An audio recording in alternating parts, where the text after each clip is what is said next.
नमस्कार, good evening, good evening, good evening, नमस्ते नमस्ते नमस्ते, हाय एवरीबॉडी। क्या आपको नजर आ रही हैं, ये क्या हो रहा है, क्या आपको नजर आ रही हैं आपकी प्यारी प्यारी जग से न्यारी समाप्ति मैम, ऑल माई सपोल आर्मी बेटा। Good evening, good evening, good evening, how are you all.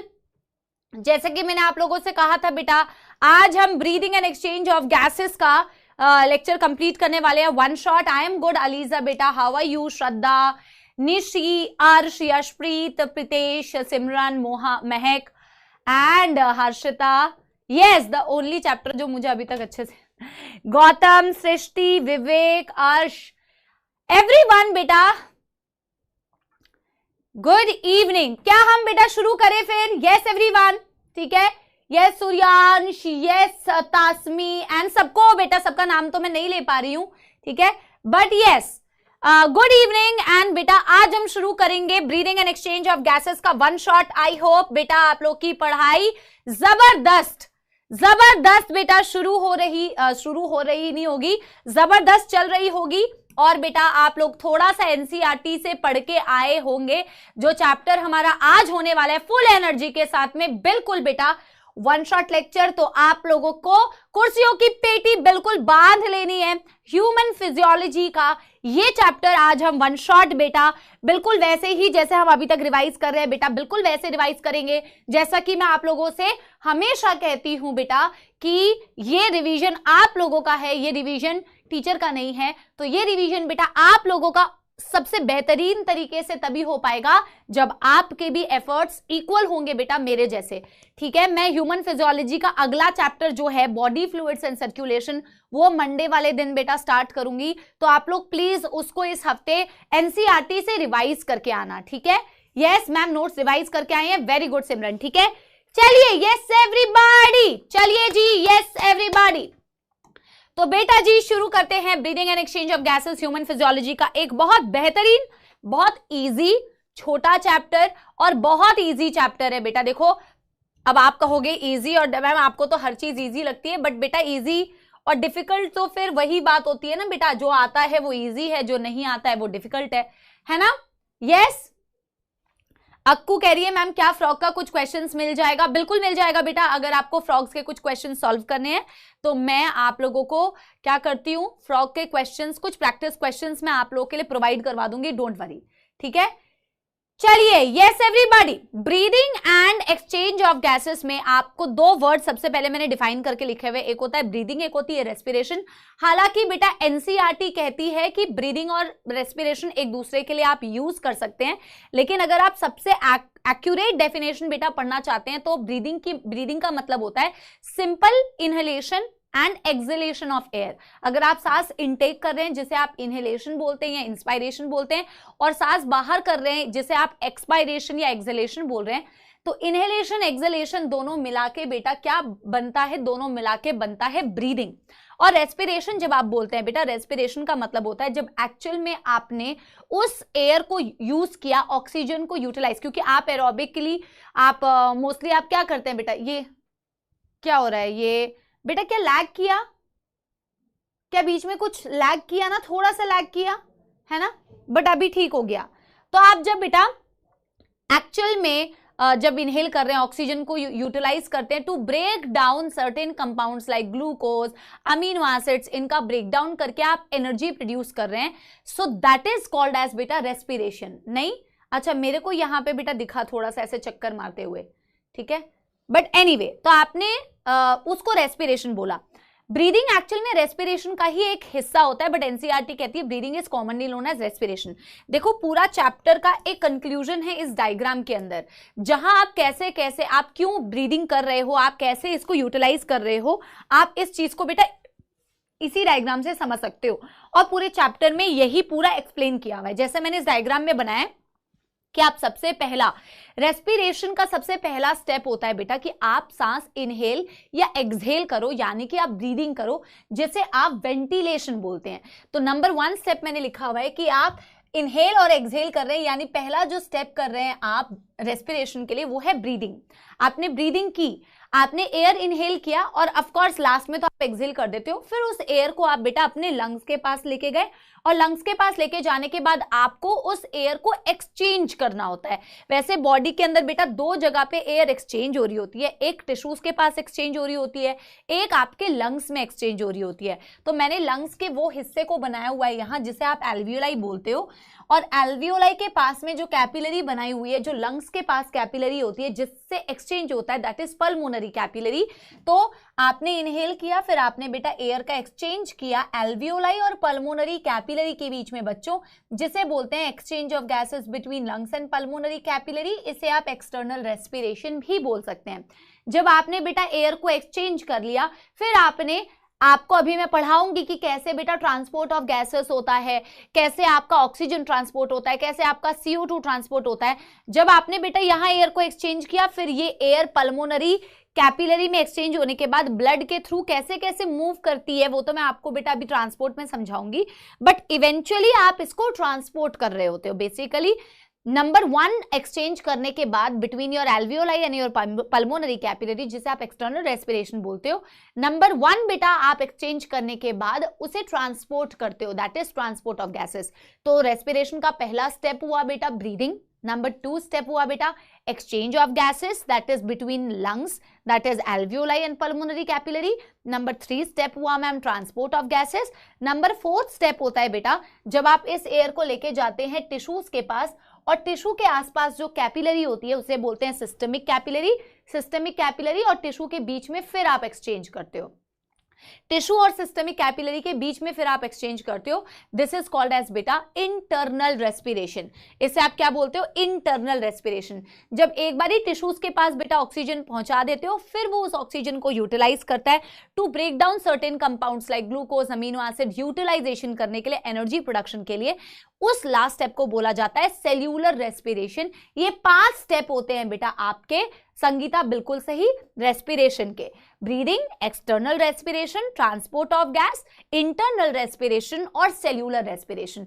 यहां तक बातें सही है बेटा, यहां तक ऑल गुड है ना। अब बेटा हम कह रहे हैं कि यार हम ह्यूमन रेस्पिरेशन के बारे में पढ़ने वाले हैं, लेकिन हमें थोड़ा सा पहले बेसिक्स देखना पड़ेगा कि यार अलग अलग एनिमल्स में कौन कौन से रेस्पिरेटरी स्ट्रक्चर्स होते हैं। तो ये बेसिक्स है बेटा, जो हम एनिमल किंगडम में भी थोड़ा थोड़ा पढ़ेंगे। तो हमने कहा मैम रेस्पिरेटरी स्ट्रक्चर डिपेंड करता है कि बंदा कहाँ रह रहा है, बंदा मतलब ऑर्गेनिज्म कहाँ रहता है, उसका हैबिटेट क्या है। अगर वो पानी में रह रहा है तो वो गिल्स को यूज करेगा रेस्पिरेशन के लिए, जिसे बोला जाता है ब्रैंकियल रेस्पिरेशन। और अगर मैम टेरेस्ट्रियल है तो मोस्टली बेटा जरूरी नहीं है कि पानी में रहेगा तो गिल्स ही होते हैं, टेरेस्ट्रियल होगा तो सिर्फ लंग्स ही होते हैं, बट इन जनरल बेटा branchial respiration in aquatic condition बेटा, और पल्मोनरी रेस्पिरेशन अगर वो टेरेस्ट्रियल एनिमल है, अगर वो धरती पे रहने वाला है। ठीक है, बात करते हैं on the basis of level of organisation. यार उसके बॉडी के अंदर सेल्स हैं, या उसके बॉडी के अंदर सेल्स फर्दर टिश्यू बना रहे हैं, या टिश्यू फर्दर ऑर्गन बना रहे हैं, या ऑर्गन फर्दर ऑर्गन सिस्टम बना रहे हैं, इस पर भी डिपेंड करता है कि उसके पास कैसा रेस्पिरेटरी स्ट्रक्चर होगा बेटा। अगर सिर्फ सेल्यूलर ग्रेड ऑफ ऑर्गेनाइजेशन है तो ऑब्वियस सी बात है उतना वेल डेवलप्ड स्ट्रक्चर आपको नहीं दिखेगा। जैसे जैसे लेवल ऑफ ऑर्गेनाइजेशन बेटा बढ़ती जाएगी, रुतेन बेटा बिल्कुल फिजिको केमिकल प्रोसेस है, फिजिको केमिकल प्रोसेस होता है बेटा आपका रेस्पिरेशन, फिजिकल प्रोसेस भी है और केमिकल प्रोसेस भी है। केमिकल प्रोसेस क्यों? क्योंकि केमिकल प्रोसेस में ये आता है आपका जो यूटिलाइजेशन हो रहा है। फिजिकल प्रोसेस जो आप ये एक्सचेंज ऑफ गैसेस कर रहे हैं, ट्रांसपोर्ट ऑफ गैसेस कर रहे हैं, है ना, और इनहेलेशन एक्सहेलेशन कर रहे हैं, तो फिजिको केमिकल प्रोसेस है। केमिकल प्रोसेस में सिर्फ वो वाला स्टेप इंक्लूड होता है जहां आप ब्रेक डाउन कर रहे हो फूड पार्टिकल की। ठीक है, फिर हम क्या बोल रहे हैं बेटा, आगे आगे आगे हम क्या बोल रहे हैं बेटा, लेवल ऑफ ऑर्गेनाइजेशन। जब आप एनिमल किंगडम पढ़ोगे बेटा तो आप एनिमल किंगडम में, यस आप एनिमल किंगडम में ये चीज देखोगे कि पॉरीफेरा में सेल्यूलर ग्रेड ऑफ ऑर्गेनाइजेशन होता है, सीलेंट्रेटा टिनोफोरा में टिश्यू ग्रेड ऑफ ऑर्गेनाइजेशन होता है, प्लैटीहेलमिन्थिस में ऑर्गन होता है, और एस्केहेलमिन्थिस से लेके कॉर्डेटा तक बेटा ऑर्गन सिस्टम होता है। तो अगर आप इन सारे एनिमल्स को देखो ना बेटा, जिनके पास सेल्स हैं, टिश्यू है या ऑर्गन है, इन सब में तो बेटा बॉडी के अक्रॉस सिंपल डिफ्यूजन हो जाती है, बॉडी के अक्रॉस सिंपल डिफ्यूजन हो जाती है बेटा। ठीक है, इनफैक्ट बेटा ऑर्गन सिस्टम जिसके पास होता है उसमें से भी एक जो फाइलम है एस्के हेलमिंथिस, यानी कि पोरीफेरा, सिलेंट्रेटा, टीनोफोरा, प्लैटीहेलमिंथिस और एस्के हेलमिंथिस तक सिंपल डिफ्यूजन हो रहा है बेटा अक्रॉस बॉडी वॉल। बहुत वेल डेवलप्ड स्ट्रक्चर आपको नहीं दिख रहे हैं, ठीक है। यस, मेरी बात समझ रहे हो। और अगर बेटा मैं बात करूं ऑर्गन सिस्टम में रेस्ट ऑफ द एनिमल्स की, Annelida, arthropoda, Mollusca, echinodermata, Hemichordata और कॉर्डेटा, तो इनमें बेटा फर्दर अलग अलग टाइप के रेस्पिरेटरी स्ट्रक्चर्स होते हैं। जैसे कि एनेलिडा में मैंने एक एग्जांपल लिखा हुआ है अर्थवर्म, अर्थवर्म में मॉइस्ट क्यूटिकल से बेटा रेस्पिरेशन हो रही होती है। आर्थ्रोपोडा के बारे में बेटा आप पढ़ोगे भी एनिमल किंगडम में कि इनके पास तो अलग अलग रेस्पिरेटरी स्ट्रक्चर्स होते हैं बेटा। इनके पास गिल्स भी होते हैं, गिल्स से मॉडिफाइड फॉर्म में स्ट्रक्चर्स बने होते हैं बुक गिल्स, बुक गिल्स से मॉडिफाइड स्ट्रक्चर्स होते हैं बुक लंग्स, ये और ट्रेकियल सिस्टम, कॉकरोच में भी आपने अभी भी पढ़ा ट्रेकियल सिस्टम, जो कॉकरोच आर्थ्रोपोडा से बिलोंग करता है। तो अलग अलग रेस्पिरेटरी स्ट्रक्चर्स होते हैं बेटा जब आप आर्थ्रोपोडा के बारे में पढ़ोगे एनिमल किंगडम में। इसके अलावा बेटा मोलस्का में दिया हुआ है एनसीईआरटी में एनिमल किंगडम में फेदर लाइक गिल्स होते हैं बेटा, फेदर लाइक गिल्स, ठीक है। और एकाइनोडर्मेटा में अगर आप देखोगे ट्यूब फीट से रेस्पिरेशन होता है, हेमिकॉर्डेटा में बेटा गिल्स यूज होते हैं, और कॉर्डेटा में तो बेटा अलग अलग कॉर्डेट में अलग अलग रेस्पिरेटरी स्ट्रक्चर है। मछली जल की रानी, जीवन जिसका पानी, वो गिल से रेस्पायर करती है। एम्फीबियंस के पास बेटा फ्रॉग ही देख लो, आपको मैं पढ़ा रही थी, मल्टीपल रेस्पिरेटरी स्ट्रक्चर्स है बेटा, गिल्स भी होता है, बक्कोफेरिंग्स भी होता है, स्किन भी होता है, लंग्स भी होता है। रेप्टाइल्स, एव्स और मैमल्स जो होते हैं बेटा उनके पास लंग्स होते हैं, ठीक है। यस एवरीबॉडी, यस सुष्मित बेटा, यस डन डन डन बेटा, यस क्लियर है बेटा, यस एवरीवन। अलग अलग एनिमल्स के पास अलग अलग रेस्पिरेटरी स्ट्रक्चर है, ये मैंने यहां पे तो बेटा एक साथ लिख दिया है, वैसे हम इसे एनिमल किंगडम में पढ़ते हैं। हम एनिमल किंगडम में ये सारे स्ट्रक्चर्स लिखते हैं। कभी कभी मैं एनिमल किंगडम में बता देती हूँ डायरेक्टली, कभी कभी मैं इस चैप्टर के साथ में बता देती हूँ, ठीक है। नोट्स बेटा अगर आपको यही नहीं समझ में आ रहा कि जनवरी का मिड आने वाला है और आपको नोट्स बनाने हैं या आपको पढ़ना कैसे है, अगर आप अभी पूछ रहे हैं तो आपको बेटा मुझे लगता है फिर अगले साल की और जरूरत पड़ेगी प्रिपरेशन के लिए। जो बच्चा अभी तक ही नहीं समझ पाए कि ये टाइम कैसे पढ़ने का है, तो मुझे लगता है कि एक और साल की जरूरत पड़ेगी और तब आपको समझ में आएगा कि पढ़ने का क्या तरीका है। नोट्स आपको पीडीएफ के फॉर्म में अवेलेबल होते हैं, आप उन नोट्स से रिवाइज कर सकते हो। यहाँ रिवीजन का मतलब है लिखने पे फोकस नहीं करना है बेटा, समझने पे फोकस करना है। और ये समझना बेहतरीन तभी तरीके से हो सकता है बेटा जब आप घर से एक बार रिवाइज करके आए। तीसरा लेक्चर है रिवीजन का, मुझे बार बार बोलना पड़ रहा है, तो आप सोचिए कि कुछ बच्चे कैसी बातें करते हैं चैट बॉक्स में, ठीक है। और यस आगे बेटा देखना एक बारी आरंभ बैच में बेटा, ये कल लेक्चर होने वाला है, जो लंबा वाला लेक्चर होने वाला है ये कल होने वाला है बेटा, ठीक है। आगे देखो, क्योंकि हम इस चैप्टर में ह्यूमन रेस्पिरेटरी सिस्टम के बारे में पढ़ रहे हैं, तो हमारा सबसे पहला काम तो यही है बेटा कि हम ह्यूमन रेस्पिरेटरी सिस्टम को डिटेल में देखें कि इसके क्या क्या हिस्से होते हैं, क्या क्या पार्ट्स होते हैं। तो इसका एक फ्लो चार्ट बनाया हुआ है बेटा, इसका एक फ्लो चार्ट बनाया हुआ है। हमारी बॉडी में रेस्पिरेटरी सिस्टम स्टार्ट हुआ एक्सटर्नल नॉस्ट्रल्स, जिसे एक्सटर्नल लेयर्स भी बोलते हैं। आपके अपर लिप के ऊपर जो ये दो छेद नजर आ रहे हैं जिससे एयर की एंट्री हो सकती है, अपर लिप के ऊपर, इसे एक्सटर्नल नॉस्ट्रल्स या एक्सटर्नल नेयर्स बोलते हैं। हाँ, साग्निक और अर्पिता बेटा वो तो बिल्कुल चलेगा, है ना। एक्सटर्नल नॉस्ट्रल से एयर जाता है बेटा जहां, वो चेंबर कहलाता है नेजल चेंबर। नेजल चेंबर से एयर जाता है जहां, वो कहलाता है इंटरनल नॉस्ट्रल्स या इंटरनल नेयर्स। इंटरनल नॉस्ट्रल से बेटा जहां एयर जाता है वो होता है फैरिंग्स। वैसे तो बेटा फैरिंग्स के अलग अलग पार्ट्स होते हैं, नेजोफैरिंग्स, ओरोफैरिंग्स, लैरिंजियोफैरिंग्स। आपकी एनसीईआरटी में डिटेल नहीं दिया हुआ, ठीक है। आप सिर्फ याद रख सकते हो कि मैम फैरिंग्स जो होता है ये कॉमन पैसेज होता है, ये हम बचपन से भी पढ़ते आ रहे हैं बेटा, ये फूड के लिए और एयर के लिए एक कॉमन पैसेज होता है। तो हमारे एक्सटर्नल नॉस्ट्रल से एयर गया नेजल चेंबर में, नेजल चेंबर से गया मैम अंदर की तरफ भी दो छेद हैं जैसे बाहर की तरफ है, उन्हें इंटरनल नॉस्ट्रल्स या इंटरनल नेयर्स बोला जाता है। वहां से एयर जाता है कॉमन चेंबर में जिसे फैरिंग्स बोला जाता है, और फैरिंग्स से एयर जाता है बेटा आपकी लैरिंग्स में। लैरिंग्स is your sound box, लैरिंग्स is your voice box, जिसके अंदर बेटा आपकी वोकल कॉर्ड्स होती है जिसके मदद से आप साउंड प्रोडक्शन करते हो। वो कार्टिलेज के बने होते हैं, नॉन कार्टिलेज। कार्टिलेज के नाम एनसीईआरटी में नहीं दिए हुए, कार्टिलेज कितनी होती है वो भी एनसीईआरटी में नहीं दिया हुआ। लेकिन एक चीज जो एनसीईआरटी मेंशन करती है, जो मैं आपको यहाँ पे दिखा भी देती हूँ, देखो बेटा एक्सटर्नल नॉस्ट्रल था, एक्सटर्नल नॉस्ट्रल से नेजल चेंबर था बेटा, और नेजल चेंबर से इंटरनल नॉस्ट्रल्स, इंटरनल नॉस्ट्रल से आपके कॉमन चेंबर में आता है फैरिंग्स।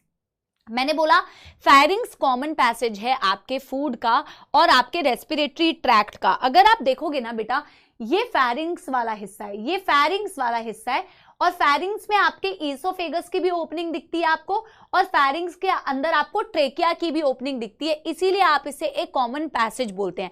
आप हमेशा ध्यान रखना बेटा, ट्रेकिया भी आपकी एक ट्यूब है, ईसोफेगस भी आपकी एक ट्यूब है, बट ट्रेकिया जो होती है वो आपके वेंट्रल साइड पे होती है और ईसोफेगस जो होती है वो डॉर्सल साइड पे होती है। ये छोटी छोटी बातें हैं बेटा जो आपके क्वेश्चंस में बनती है। आपकी ट्रेकिया वाली जो ट्यूब है, wind pipe, that is present on the ventral side. आपकी oesophagus is a food pipe that is present on the dorsal side. तो ऊपर की तरफ वेंट्रल साइड पे ट्रेकिया, पीछे की तरफ बेटा ईसोफेगस। मेरी बात समझ रहे हो? मैंने ये ट्रेकिया बना के बताया हुआ है जो कि लैरिंग्स का अगला पार्ट होता है, विंड पाइप होता है, which is covered with incomplete C shape cartilaginous rings. तो अगर आप ये ट्रेकिया का ओपनिंग देखोगे बेटा, ट्रेकिया की ओपनिंग को बोला जाता है बेटा glottis. Glottis is the opening of बेटा ट्रेकिया, ये ग्लॉटिस है ना। ये ट्रेकिया है जिसमें सी शेप कार्टिलेजिनस रिंग्स होते हैं जो ट्रेकिया को कोलैप्स होने से बचाते हैं। और बेटा ये इनकम्प्लीट क्यों होते हैं? क्योंकि ये आपकी ट्रेकिया है और इसी के पीछे आपका ना ईसोफेगस होता है।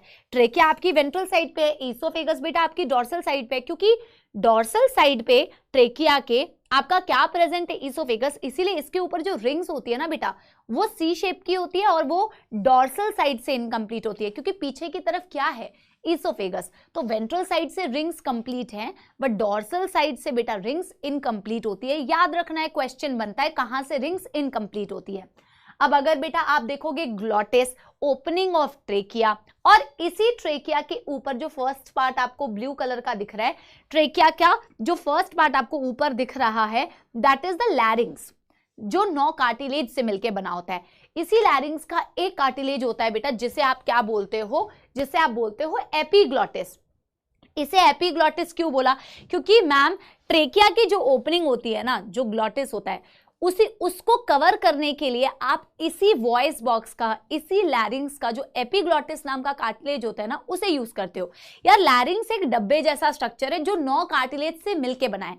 इसका एक कार्टिलेज जो होता है ना बेटा, वो उस ट्रेकिया के ग्लॉटिस ओपनिंग को कवर करता है ताकि बेटा फूड की एंट्री उसके अंदर ना हो जाए, prevent the entry of the food in the wind pipe. और उसको बचाने के लिए लैरिंग्स का एक कार्टिलेज काम में आता है, दैट इज बेटा एपिग्लॉटिस। क्या मेरी बात समझ रहे हो? अब मैम आगे आपका फूड, आपका एयर जो है ट्रेकिया में आया, राइट? यस, आपका ट्रेकिया आया बेटा। ट्रेकिया के आगे कौन सा पार्ट आएगा? अगर आप इस डायग्राम को ध्यान से देखो, ट्रेकिया में इनकम्प्लीट कार्टिलेजिनस रिंग्स होती है। ट्रेकिया डिवाइड करता है बेटा ब्रोंकाई में। पहले आती है primary bronchi, primary bronchi divide करती है सेकेंडरी, सेकेंडरी डिवाइड करती है टर्शरी ब्रोंकाई, टर्शरी ब्रोंकाई, देखो primary bronchi, secondary bronchi, tertiary bronchi, इन्हें मैं ब्रोंकाई बोल रही हूं या सिंगुलर ब्रोंकस बोल सकती हूं, ये ब्रोंकियोल नहीं है। तो ट्रेकिया में भी कार्टिलेजिनस रिंग्स होती है, सारे ब्रोंकाई में भी कार्टिलेजिनस रिंग्स होती है, प्राइमरी, सेकेंडरी, टर्शरी।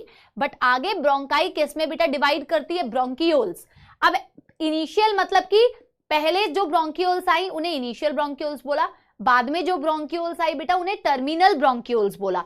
इसके बाद भी एक ब्रोंकियोल्स होती है जो एनसीईआरटी में नहीं दी हुई, जिसे रेस्पिरेटरी ब्रोंकियोल्स बोलते हैं। जैसे बेटा प्राइमरी ब्रोंकाई है, सेकेंडरी ब्रोंकाई है, टर्शरी ब्रोंकाई है, वैसे ही ब्रोंकियोल्स भी होते हैं, initial bronchioles, terminal bronchioles and respiratory bronchioles. बस एनसीईआरटी में नहीं दिया हुआ, एनसीईआरटी में ना, लेकिन कहां तक कार्टिलेजिनस रिंग्स होती है वो जरूर बताया हुआ है।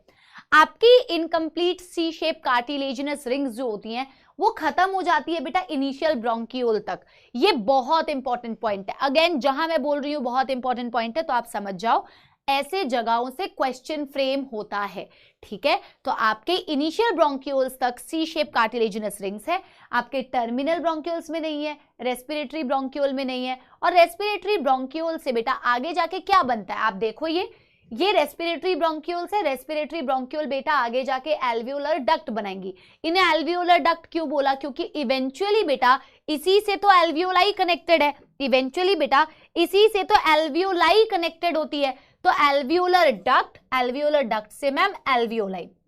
एनसीईआरटी ने एक बेहद इंपॉर्टेंट बात कही है बेटा, दो जोन्स की बात करिए, एक जोन बेटा जिसे आप कंडक्टिंग जोन बोलते हैं, एक जोन बेटा जिसे आप एक्सचेंज जोन बोलते हैं या रेस्पिरेटरी जोन बोलते हैं। तो आपके रेस्पिरेटरी पैसेज में बेटा कुछ हिस्से होते हैं जहां से एयर का एक्सचेंज हो सकता है, उसे आप एक्सचेंज जोन या रेस्पिरेटरी जोन बोलते हैं। और कुछ हिस्सा बेटा जिसमें एक्सचेंज नहीं हो रहा, जो सिर्फ एयर की कंडक्शन में हेल्प कर रहा है, जो एयर को ह्यूमिडिफाई करने के काम में आ रहा है, जो बाहर से एयर आ रही है उसको बॉडी टेम्परेचर में लाने का काम कर रहा है, जो एयर में अगर डस्ट पार्टिकल्स है उसको ट्रैप करने का काम कर रहा है, उस जोन को बोला जाता है कंडक्टिंग जोन। जहां से एयर एक्सचेंज हो रहा है उसे बोला जाता है बेटा एक्सचेंज जोन या रेस्पिरेटरी जोन। अब अगर आप यहाँ पे देखोगे तो मैंने इसी तरीके से बेटा डिवाइड कर दिया है।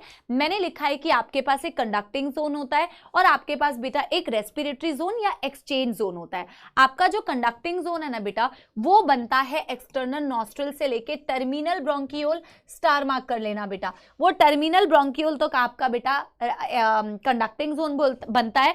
और कंडक्टिंग जोन के जो काम मैंने आपको बताया बेटा वही काम लिखे हुए हैं ma'am, humidification of air, ma'am body temperature पे एयर को लेके आना, मैम म्यूकस पार्टिकल्स को ट्रैप करना, मैम एयर को रेस्पिरेटरी जोन तक पहुंचाना। और रेस्पिरेटरी जोन बेटा कौन बनाता है?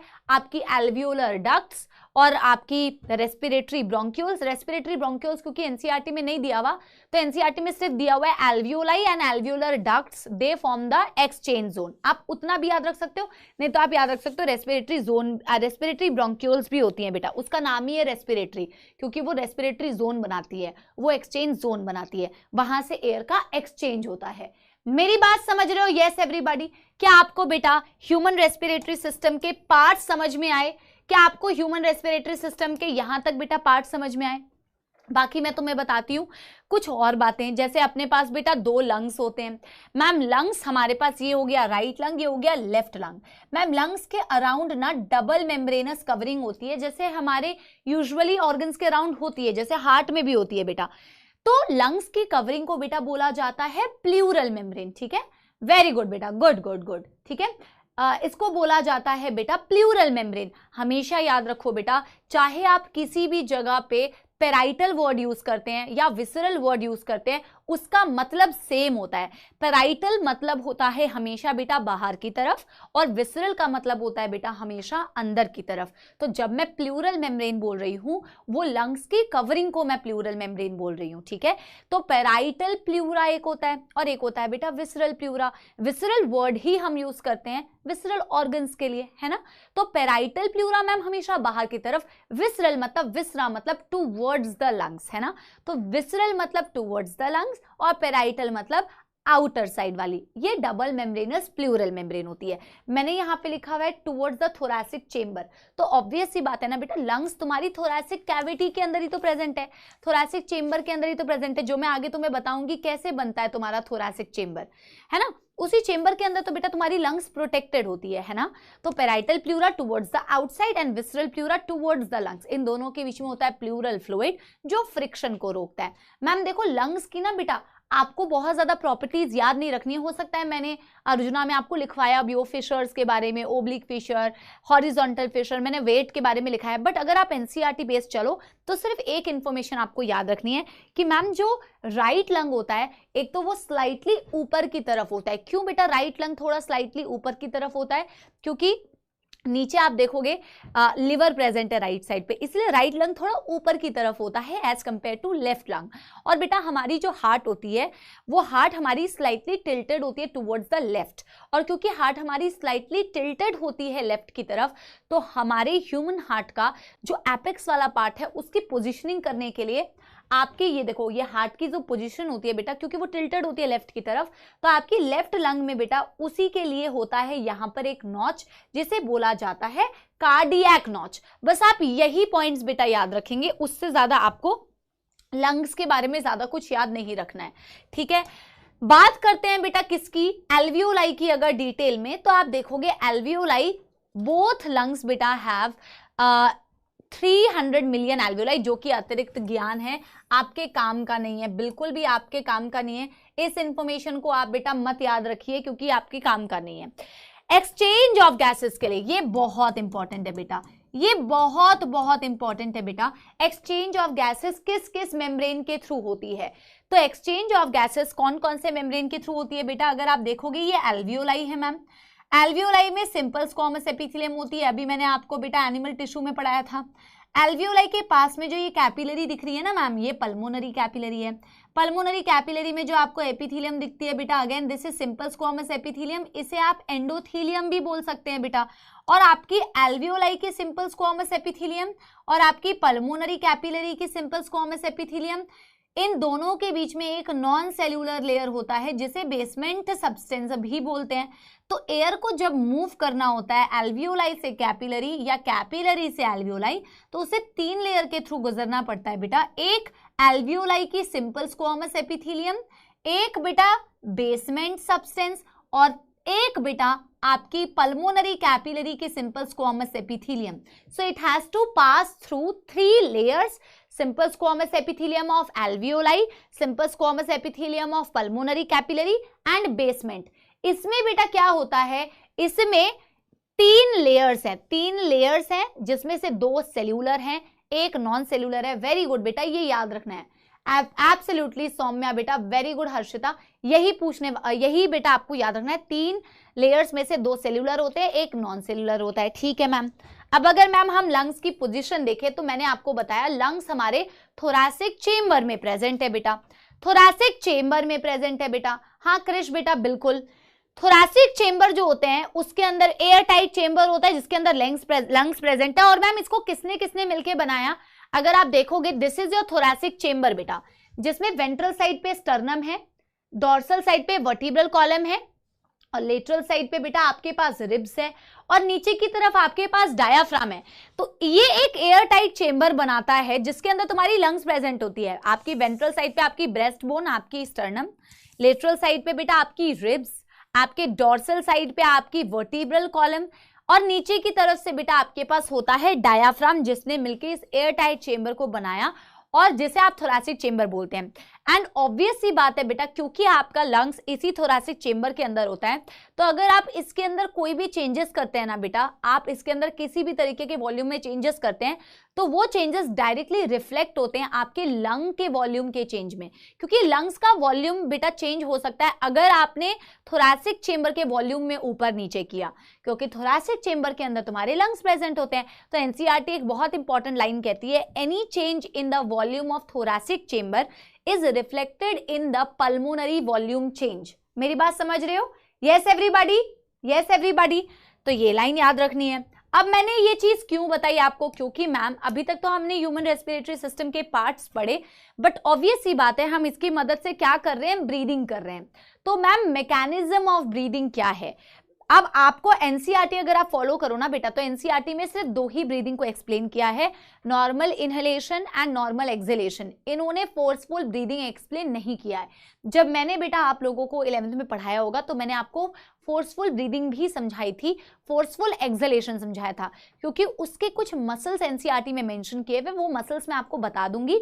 बट एनसीईआरटी ने मेजरली नॉर्मल ब्रीदिंग यानी नॉर्मल इनहेलेशन और नॉर्मल एक्सहेलेशन किसके मदद से होता है उसे एक्सप्लेन किया है। इसका फंडा तो बेटा देखो बहुत ही सिंपल सा है। आपको अगर ब्रीदिंग करनी है तो आपके कुछ मसल्स होते हैं जो काम में आते हैं।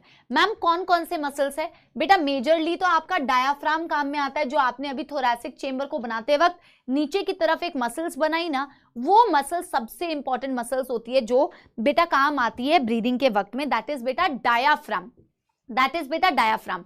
बट इसके अलावा भी मैम कुछ मसल्स होती है जो हमारे ब्रीदिंग में काम आती है, जिसमें आते हैं बेटा आपके रिब्स के बीच बीच में जो मसल्स प्रेजेंट होते हैं, इन्हें बोला जाता है इंटरकोस्टल मसल्स। इन्हें क्या बोला जाता है बेटा? Intercostal muscles. अब इंटरकोस्टल मसल्स मैम 2 तरीके की होती है।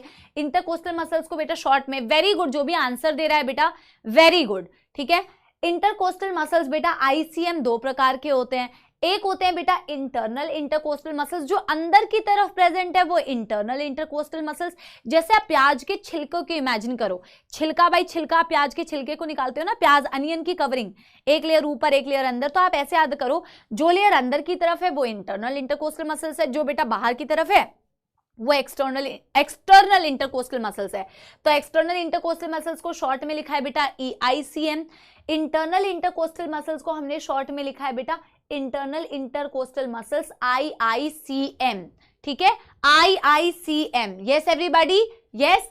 अब मैं आपको बेटा बताती हूं सबसे पहले नॉर्मल इनहेलेशन। बेटा मैं साइड हो जा रही हूं आप ताकि इस फ्लो चार्ट से रिलेट कर पाओ। ठीक है, सबसे इंपॉर्टेंट बात बेटा जो आपको सबसे पहले याद रखनी है कि यार देखो चाहे इनहेल करना है या एक्सहेल करना है बेटा, उसका प्रिंसिपल तो एक ही है मैम। हमें केमिस्ट्री में भी पढ़ा होता है, फिजिक्स में भी शायद पढ़ते होगे कहीं ना कहीं। बेटा एयर हमेशा मूव करती है from a region of high partial pressure to a region of low partial pressure. Ma'am air हमेशा हाई पार्शियल प्रेशर वाले रीजन से, व्हाट इज पार्शियल प्रेशर बेटा, what is partial pressure? Partial pressure होता है एक mixture of gases में individual gas जो pressure exert करता है, that is the partial pressure of that particular gas. तो हाई पार्शियल प्रेशर से एयर हमेशा लो पार्शियल प्रेशर वाले रीजन में मूव करेगी मैम। मैम देखो प्रेशर को हम डायरेक्टली चेंज नहीं कर सकते, but very good Sushmit, very good Suryansh, very good Tejasvi, ये सिमरन, हम बेटा अरे यार क्या बोलते हैं बेटा, एयर प्रेशर को हम चेंज कर सकते हैं by changing the volume, because pressure is inversely proportional to volume. अगर मैम हमें इनहेल करना है तो एक बात तो हमारी क्लियर है कि air high to low pressure ही जाती है, तो यानी हमें आउटसाइड, पी आउटसाइड, आउट का मतलब आउटसाइड का प्रेशर मैम ज्यादा होना चाहिए, इनसाइड का प्रेशर मैम कम होना चाहिए। अब मैम प्रेशर को हम कैसे चेंज करेंगे, डायरेक्टली नहीं कर सकते, तो हम मैम वॉल्यूम को चेंज करते हैं। मैम देखो हमें पता है इनहेल करना है तो अंदर का जो प्रेशर है वो कम होना चाहिए, तभी तो एयर बाहर से अंदर आएगी। अब मैम अंदर का प्रेशर कम करना है, इनडायरेक्टली प्रोपोर्शनल टू वॉल्यूम है, यानी अंदर के वॉल्यूम को इंक्रीज करना है मैम, ये हमें पता चल गया। मैम वॉल्यूम को कैसे इंक्रीज कर सकते हैं, हमने दो मसल्स का यूज किया बेटा, एक हमने यूज किया डायाफ्राम का, एक हमने यूज किया जो रिब्स के बीच बीच में मसल्स प्रेजेंट है बेटा, एक्सटर्नल इंटरकोस्टल मसल्स। याद रखो बेटा जब भी आप डायाफ्राम को कॉन्ट्रैक्ट करते हो, डायाफ्राम एक ऐसी मसल्स है जिसे आप डोम शेप मसल बोलते हो। उस साइड को एक्सप्लेन कर रही हूं तो इधर खड़ी हूं, आप ऑब्जर्व करना। जब आप बेटा इनहेल करते हो ना, आप ऑब्जर्व करोगे, आप सांस लो, आप देखोगे आपका एक तो चेस्ट बाहर की तरफ मूव करता है, और जब एक्सहेल करते हो तो चेस्ट अंदर की तरफ मूव करता है। आप जब इनहेल करते हो तो एक मसल जो सबसे पहले यूज होती है मेजरली वो है डायाफ्राम। डायाफ्राम ऐसे शेप में होती है यूजुअली, और जब आप इनहेल करते हो ना बेटा उसके लिए आप डायाफ्राम को कॉन्ट्रैक्ट करते हो। तो डायाफ्राम जब कॉन्ट्रैक्ट होती है तो पहले तो वो डोम शेप थी, अब वो डोम से बेटा क्या हो जाती है, फ्लैट। आप देखोगे जब वो डोम थी तो वॉल्यूम कितना कम नजर आ रहा है, वॉल्यूम कितना कम नजर आ रहा है। जैसे ही बेटा वो डोम से हो जाती है फ्लैट, जैसे ही वो डोम से हो जाती है फ्लैट तो वॉल्यूम इंक्रीज कर जाता है। डायरेक्शन याद रखना है बच्चों, डायरेक्शन है anteroposterior direction. Anteroposterior direction में वॉल्यूम इंक्रीज हो गई मैम, डायाफ्राम डोम शेप से फ्लैट हो गया ma'am, volume increase anteroposteriorly, pressure decrease, pressure decrease तो एयर कैन कम इनसाइड। ठीक है, और रिब्स और स्टर्नम के अंदर बेटा देखो ना, आपकी रिब्स ने, आपकी स्टर्नम ने, आपकी वर्टिब्रल कॉलम ने, आपके डायाफ्राम ने ही तो थोरैसिक चेंबर बनाया था। अब आप थोरैसिक चेंबर में कोई भी चेंजेस करेंगे तो वो लंग्स में तो रिफ्लेक्ट होंगे ही, तो आपने डायाफ्राम को चेंज करके थोरैसिक चेंबर के वॉल्यूम में ही तो ऊपर नीचे किया, तो आपके पल्मोनरी वॉल्यूम में भी तो ऊपर नीचे होगा, है ना। अब कौन से डायरेक्शन में हो रहा है वो याद रखना भी बहुत जरूरी है। जब बेटा आप एक्सटर्नल, और याद रखना है इंटरनल इंटरकोस्टल मसल्स नहीं यूज हुए, एक्सटर्नल इंटरकोस्टल मसल्स को जब आपने यूज किया तो इनिशियली तो आपकी रिब्स और स्टर्नम बेटा नॉर्मल थी। ऐसे जैसे आप इनहेल करना चाहते हो ना, आप देखो आपकी लंग, आपकी जो रिब्स एंड स्टर्नम है वो आउटवर्ड मूव करती है, outward and upward, outward and upward. आपकी रिब्स और स्टर्नम जब आउटवर्ड मूव करती है अगेन वॉल्यूम इंक्रीज होता है बेटा, but dorso ventrally, dorso ventrally increase होता है, एंटीरियो पोस्टीरियर नहीं। डायाफ्राम से एंटीरियो पोस्टीरियर था, रिब्स और स्टर्नम से बेटा dorso ventrally volume increase, dorso ventrally volume increased. ठीक है, pressure decrease, air come inside, air come inside. बात समझ गए बेटा, very very important. Why this is very important, क्योंकि देखो नॉर्मल इनहेलेशन अगर आपने बेटा समझ लिया तो नॉर्मल एक्सहेलेशन तो बेटा इसके एग्जैक्टली अपोजिट होता है ma'am. Ma'am normal exhalation exactly opposite होता है, जिस चीज को कॉन्ट्रैक्ट किया था मैम उसी चीज को रिलैक्स कर दो। जो चीज मैम बाहर की तरफ गई थी अब वो वापस से अंदर की तरफ आ जाएगी। जो चीज मैम डोम शेप से फ्लैट हुई थी अब उसको रिलैक्स करते ही वो फ्लैट से वापस डोम हो जाएगी। ये एरो गलत लगा है, वो वापस से मैम फ्लैट से डोम शेप हो जाएगी। यस एवरीबॉडी, इनिशियल स्टेट में आपको वापस लेके आना है। तो मैम आपको ये पता चल गया प्रेशर कैसे कैसे होना चाहिए। जब हमें एक्सहेल करना है तो अंदर का प्रेशर ज्यादा और बाहर का प्रेशर कम होना चाहिए, तभी तो अंदर से बाहर एयर जा पाएगी। अब एटमॉस्फेरिक प्रेशर तो फिक्स है, आप अंदर के ही प्रेशर को बेटा इंक्रीज कर सकते हो, और अंदर के प्रेशर को इंक्रीज करना है मैम तो आपको अंदर का वॉल्यूम चेंज करना है। यानी वॉल्यूम चेंज का मतलब क्या है, वॉल्यूम मैम डिक्रीज करना है। और वॉल्यूम डिक्रीज करने के लिए बेटा अगेन आपने उन्हीं मसल्स का यूज किया जिन मसल्स को बेटा आपने इनहेल करने के वक्त में यूज किया था। तो आपने डायाफ्राम को जब रिलैक्स किया तो इट अगेन बिकम्स बेटा dome shape from flat. Volume बेटा again decrease anteroposteriorly. Diaphragm जब जब मूव करेगा तो आपके चेंजेस हमेशा एंटीरियो पोस्टीरियर डायरेक्शन में होंगे बेटा, और जब जब आप एक्सटर्नल या इंटरनल इंटरकोस्टल मसल्स को यूज करेंगे तो आपके डॉर्सोवेंट्रल डायरेक्शन में चीजें चेंज हो रही होंगी। तो आपने एंटीरियो पोस्टीरियर डायरेक्शन में बेटा वॉल्यूम को डिक्रीज किया, प्रेशर इंक्रीज कर दिया, एयर बाहर चली जाएगी।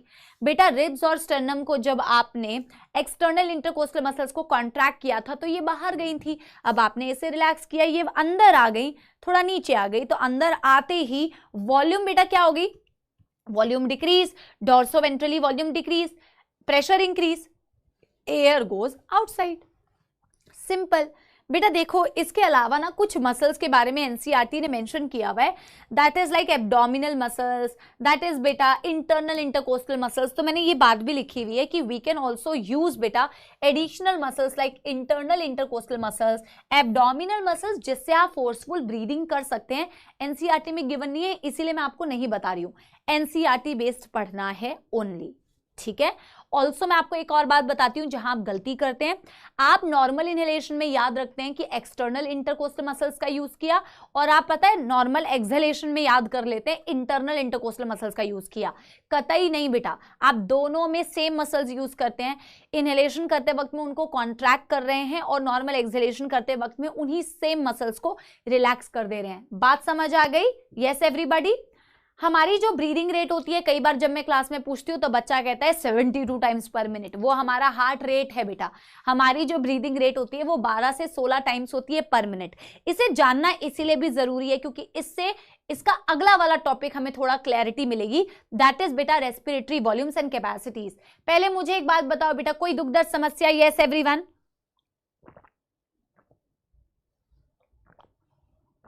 देखो दुख दर्द समस्या सिर्फ उन्हीं को होगी जो पढ़ के नहीं आएंगे। दिस इज रिवीजन, है ना। तो रिवीजन में तो बेटा आपका पढ़ के आए होगे तो क्लैरिटी ज्यादा मिलती रहेगी, ठीक है। अच्छा बेटा यहाँ पे मैंने लिखे हुए हैं रेस्पिरेटरी वॉल्यूम्स एंड कैपेसिटीज, जिस डिवाइस से मेजर किया जाता है वो डिवाइस होता है स्पाइरोमीटर, ठीक है। ऐसे ही मैं आपको बेटा ब्लड प्रेशर को मेजर करने वाली डिवाइस बताऊंगी जिसे बोला जाता है स्फिग्मोमैनोमीटर, ठीक है। What is respiratory volume, what is respiratory capacity, और it is a very important topic for your NEET exam. आप बेटा इस टॉपिक को मान के चलो कि इसमें से क्वेश्चन आने के बहुत ज्यादा चांसेस हैं। वेरी वेरी इंपॉर्टेंट टॉपिक बेटा, वेरी वेरी। हीरा बेटा ओके, आयुषी बेटा ओके, तृप्ति बेटा ओके, ठीक है। अब सुनो बेटा क्या बोल रहे हैं हम, रेस्पिरेटरी वॉल्यूम्स और कैपेसिटीज होती क्या हैं। यार एक इंसान अलग अलग कंडीशन में अलग अलग अमाउंट की एयर को इनहेल या एक्सहेल कर सकता है, राइट बच्चों। इनहेल या एक्सहेल बेटा कर सकता है अलग अलग कंडीशन में। तो जो आप अलग अलग कंडीशन में डिफरेंट अमाउंट ऑफ एयर को बेटा इनहेल या एक्सहेल करते हो ना, उन्हें आप रेस्पिरेटरी वॉल्यूम्स बोलते हो, और उन्हीं के कॉम्बिनेशन से बेटा आप रेस्पिरेटरी कैपेसिटीज निकालते हो। इट्स अ टॉपिक अगर आपके एग्जाम में आ गया ना तो ये आपकी बल्ले बल्ले शावा शावा हो जाएगी। डायरेक्ट क्वेश्चन आता है ही क्या बेटा, बेसिक इंफॉर्मेशन है। हम इसको वैसे भी ग्राफ से आपको समझाया, मैंने आपको ग्राफ से ही समझाया था और ग्राफ से ही समझ आता है बेटा। बाकी तो आपको डेफिनेशंस और अमाउंट बेटा याद रखना है, बट ग्राफ से आपको इसकी इंफॉर्मेशन याद हो जाएगी, ठीक है। आप देखो बेटा सबसे पहला वॉल्यूम जो आपको समझना है दैट इज टाइडल वॉल्यूम। मैंने इसकी डेफिनेशन साइड में लिख रखी है, amount of air that a person can normally inhale और नॉर्मली एक्सहेल। एक इंसान नॉर्मल कंडीशन में जो एयर इनहेल या एक्सहेल कर सकता है उसे टाइडल वॉल्यूम बोलते हैं। आप जब अभी सांस ले रहे हैं ना बेटा, नॉर्मल इनहेल नॉर्मल एक्सहेल ही कर रहे हैं, ये सबसे लोएस्ट अमाउंट होता है बेटा, वॉल्यूम होता है, सबसे लीस्ट रेस्पिरेटरी वॉल्यूम का एयर होता है 500 ml। आपको पता भी नहीं चलता है ना। आप अगर इस ग्राफ को ध्यान से देखें तो जब भी बेटा मैं ग्राफ को ना इतना ऊपर की तरफ बना रही हूं, इसका मतलब है कि मैं इनहेल कर रही हूं, मैं फोर्स नहीं लगा रही हूं बेटा, मैं नॉर्मल इनहेल कर रही हूं। और जब मैं इतना ही नीचे लेके जा रही हूं तो ये नॉर्मल एक्सहेल है, इतना ही ऊपर लेके जा रही हूँ नॉर्मल इनहेल है, इतना ही नीचे लेके जा रही हूँ नॉर्मल एक्सहेल है, इतना ही ऊपर लेके जा रही हूँ तो नॉर्मल इनहेल है। तो जो अमाउंट आप नॉर्मली इनहेल या नॉर्मली एक्सहेल कर सकते हैं बेटा, इस वॉल्यूम ऑफ एयर को बोला जाता है tidal volume, the air that you can normally inhale और नॉर्मली एक्सहेल।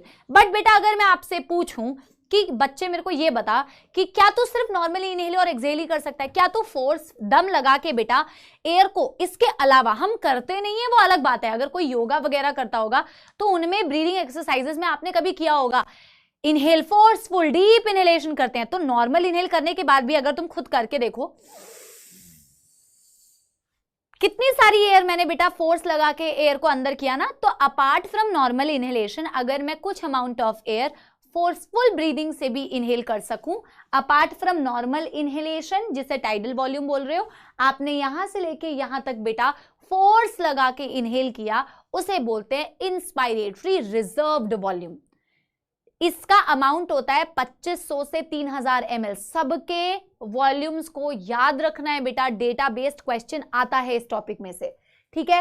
अब अगर बेटा आपको मैं ये पूछूं, अच्छा एक चीज और लॉजिकली मुझे सोच के बताना, जो लोग बेटा पढ़ के एटलीस्ट वो तो बता ही सकते हैं, मुझे कमेंट्स में बताओ, क्या आपको फोर्सफुल एक्सहेल करने के लिए फोर्सफुल इनहेल करना पड़ता है या आप बिना फोर्सफुल इनहेल किए भी फोर्सफुल एक्सहेल कर सकते हैं? मुझे ये बताइए। आपको अगर मैं बोलूं बेटा अब तुम नॉर्मल सांस ले रहे हो, क्या तुम्हें फोर्सफुल एक्सहेल करने के लिए फोर्सफुल इनहेल करना पड़ता है क्या? नहीं, नेवर।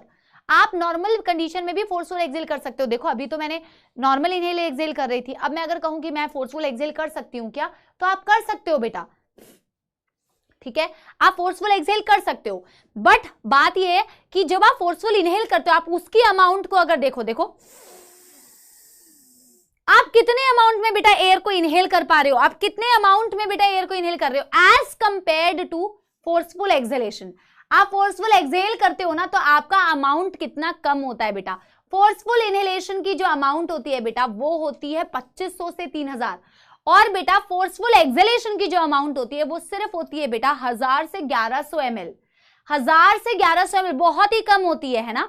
एडिशनल अमाउंट जो आप फोर्सफुली इनहेल कर सकते हो वो है IRV, इंस्पायरेटरी रिजर्व्ड वॉल्यूम, और बेटा जो आप फोर्सफुली एक्सहेल कर सकते हो एडिशनली वो होता है एक्सपायरेटरी रिजर्व्ड वॉल्यूम, ठीक है। सो एक्सपायरेटरी रिजर्व वॉल्यूम इज बेटा अराउंड 1000 से 1100 and inspiratory reserve volume is बेटा 2500 से 3000। पर बेटा मैंने आपको एक चीज बताई थी कि सुनो गौर से दुनिया वालों, चाहे जितना जोर लगा लो कुछ तो एयर रह जाएगा लंग्स में, रह जाता है ना लंग्स में। तो वो एयर जो आप जितना भी जोर लगाओ वो बाहर नहीं जा सकता। देखो नॉर्मल एक्सहेल किया, नीचे इतना से यहां तक ग्राफ गया तो नॉर्मल एक्सहेलेशन था ना। इसके बाद भी बेटा आपने कुछ एयर एक्सहेल किया, that is expiratory reserved volume, ये ग्रीन वाला एक्सपायरेटरी रिजर्व वॉल्यूम।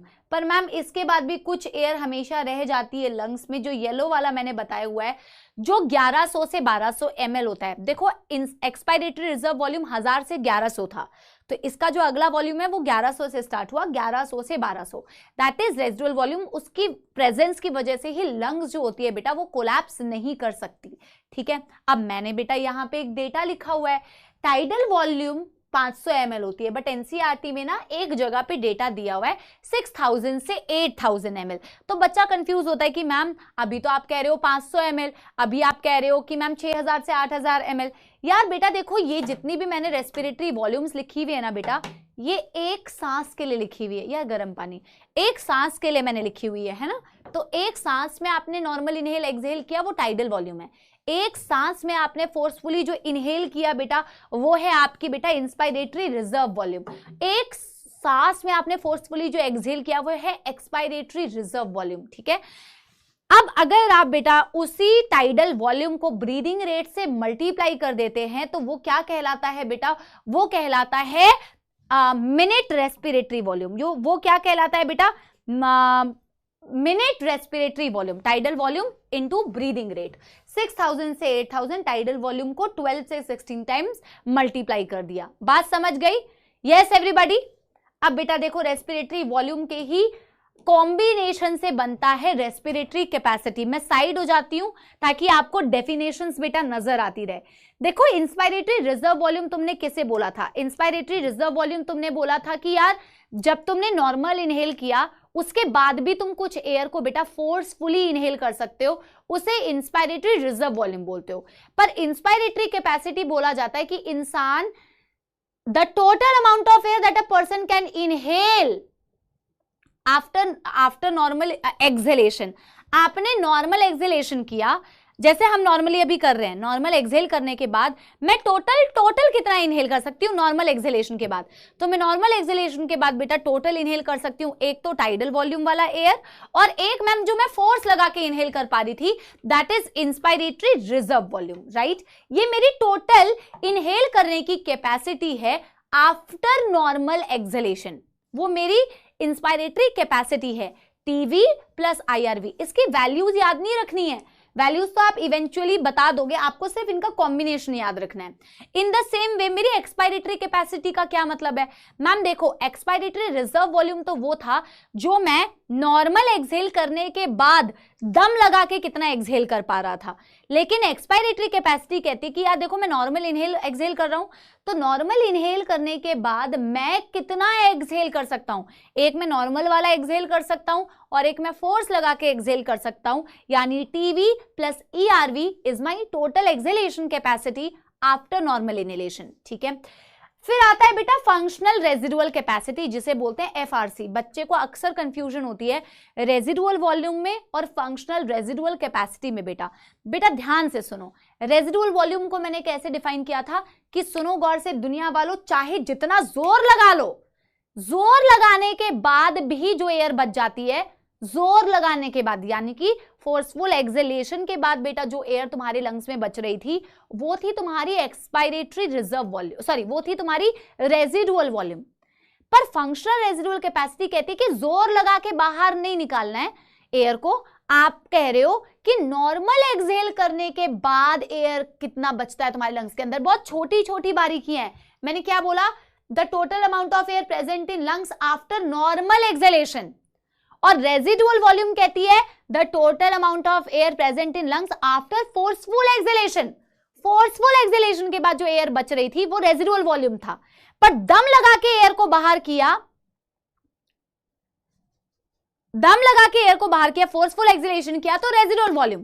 पर फंक्शनल रेजिडुअल कैपेसिटी कहती है कि यार नॉर्मल एक्सहेल मैं कर रहा हूं, जैसे मैं अभी कर रही हूं, नॉर्मल एक्सहेलेशन मैंने किया, उसके बाद मेरे लंग्स में कितनी एयर बची हुई है।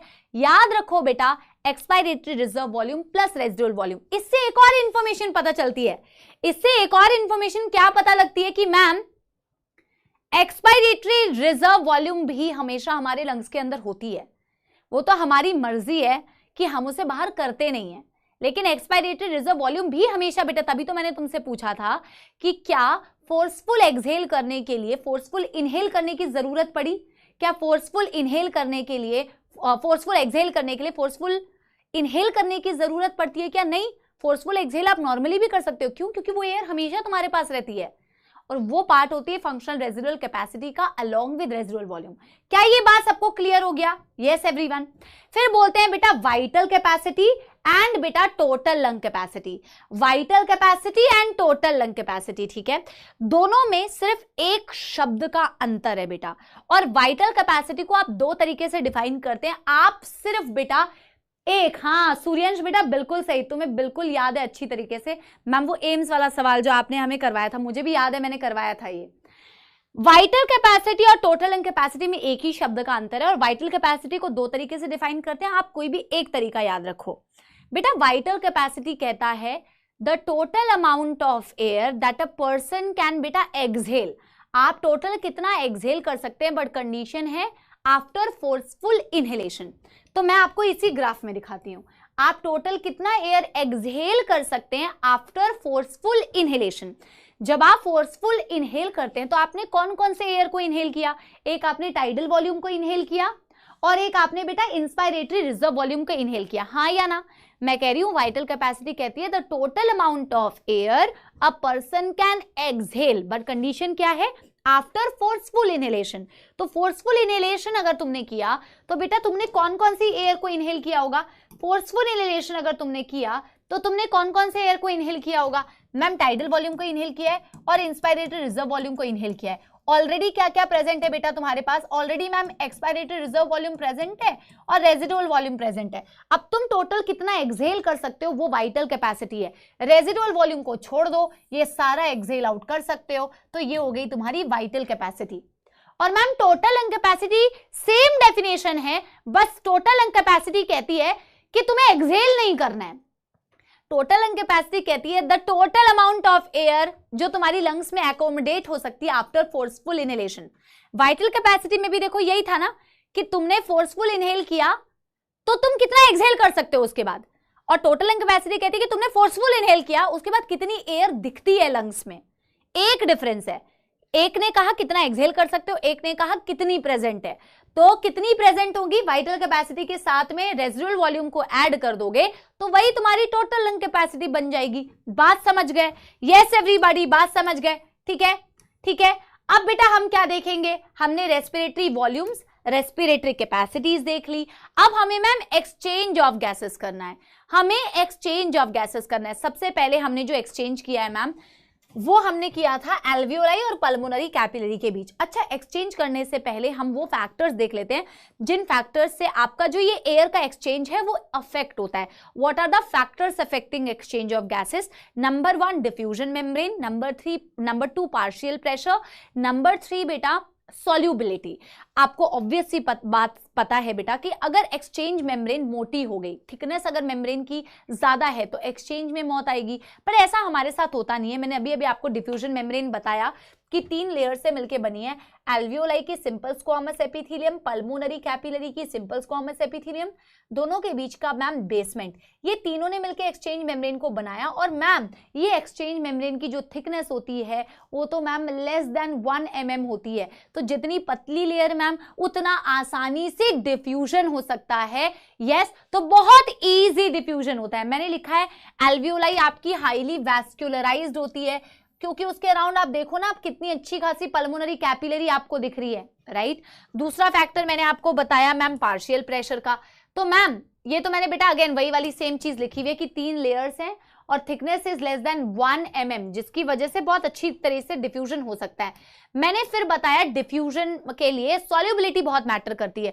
भाई जो गैस जितनी इजीली बेटा सॉल्युबलाइज हो जाएगा वो उतना इजीली डिफ्यूज भी हो जाएगा। और बेटा यहीं पे हमने वो लिखा हुआ है कि ma'am the more is the solubility of gas easier is the diffusion। यहाँ पे मैंने एक डेटा लिखा हुआ है, जो डेटा एनसीईआरटी का डेटा है, वेरी वेरी इंपॉर्टेंट, मैंने यहाँ पे मेंशन किया है। CO2 is 20 से 25 times more soluble when compared to बेटा ऑक्सीजन, इसकी सॉल्युबिलिटी ज्यादा होती है बेटा। और तीसरा फैक्टर बेटा जो अफेक्ट करता है वो है पार्शियल प्रेशर। इसको तो बताने की भी जरूरत नहीं है, आपको पता है बेटा high partial pressure to low partial pressure, air की मूवमेंट ही बेटा पार्शियल प्रेशर पर बेस्ड है। तो ऑब्वियस सी बात है मैम ये एक बहुत इंपॉर्टेंट फैक्टर है जिससे एयर की एक्सचेंज जो है वो अफेक्ट हो सकती है। और आप पार्शियल प्रेशर को कैसे रिप्रेजेंट करते हैं बेटा, स्मॉल p से रिप्रेजेंट करते हैं partial pressure oxygen, small p CO2 partial pressure of CO2। मैंने यहाँ पे पार्शियल प्रेशर को बेटा एक्सप्लेन किया है कि एक वेजल के अंदर जब आपको मिक्सचर ऑफ गैसेस दिख रहे हैं उसमें एक इंडिविजुअल गैस का जो प्रेशर होता है, the pressure of an individual gas beta exerted in a mixture of gas that is called as the partial pressure of that particular gas। अब ये तो ma'am factors affecting the exchange of gases हो गया। हमने अभी अभी देखा ma'am exchange 2 जगह पे हो रही होती है, एक एक्सटर्नल रेस्पिरेशन, एक इंटरनल रेस्पिरेशन। एक्सटर्नल रेस्पिरेशन में मैंने आपको बताया एल्वियोलाई और एल्वियोलाई के आसपास जो कैपिलरी है पल्मोनरी कैपिलरी, उन दोनों के बीच में मैम। और एक एक्सचेंज हो रहा होता है बेटा टिश्यू और टिश्यू के पास जो कैपिलरी है सिस्टमिक कैपिलरी, उनके बीच में। और एक्सचेंज तो मैम सिंपल डिफ्यूजन से ही होता है, एक्सचेंज तो बेटा सिंपल डिफ्यूजन से ही होता है।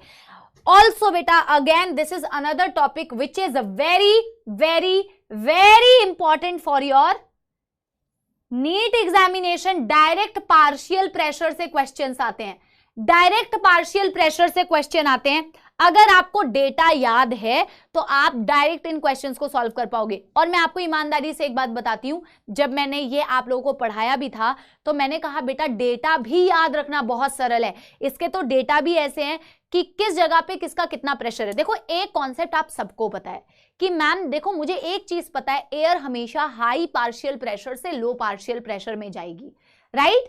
यस, एयर हमेशा हाई पार्शियल प्रेशर से लो पार्शियल प्रेशर में जाएगी, ये बात मुझे याद है।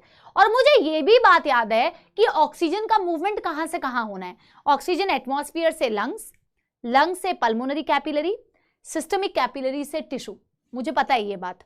और CO2 का एग्जैक्टली अपोजिट होना है, टिश्यू से सिस्टमिक कैपिलरी, आपकी बेटा पल्मोनरी कैपिलरी से एल्वियोलाई, एल्वियोलाई से outside.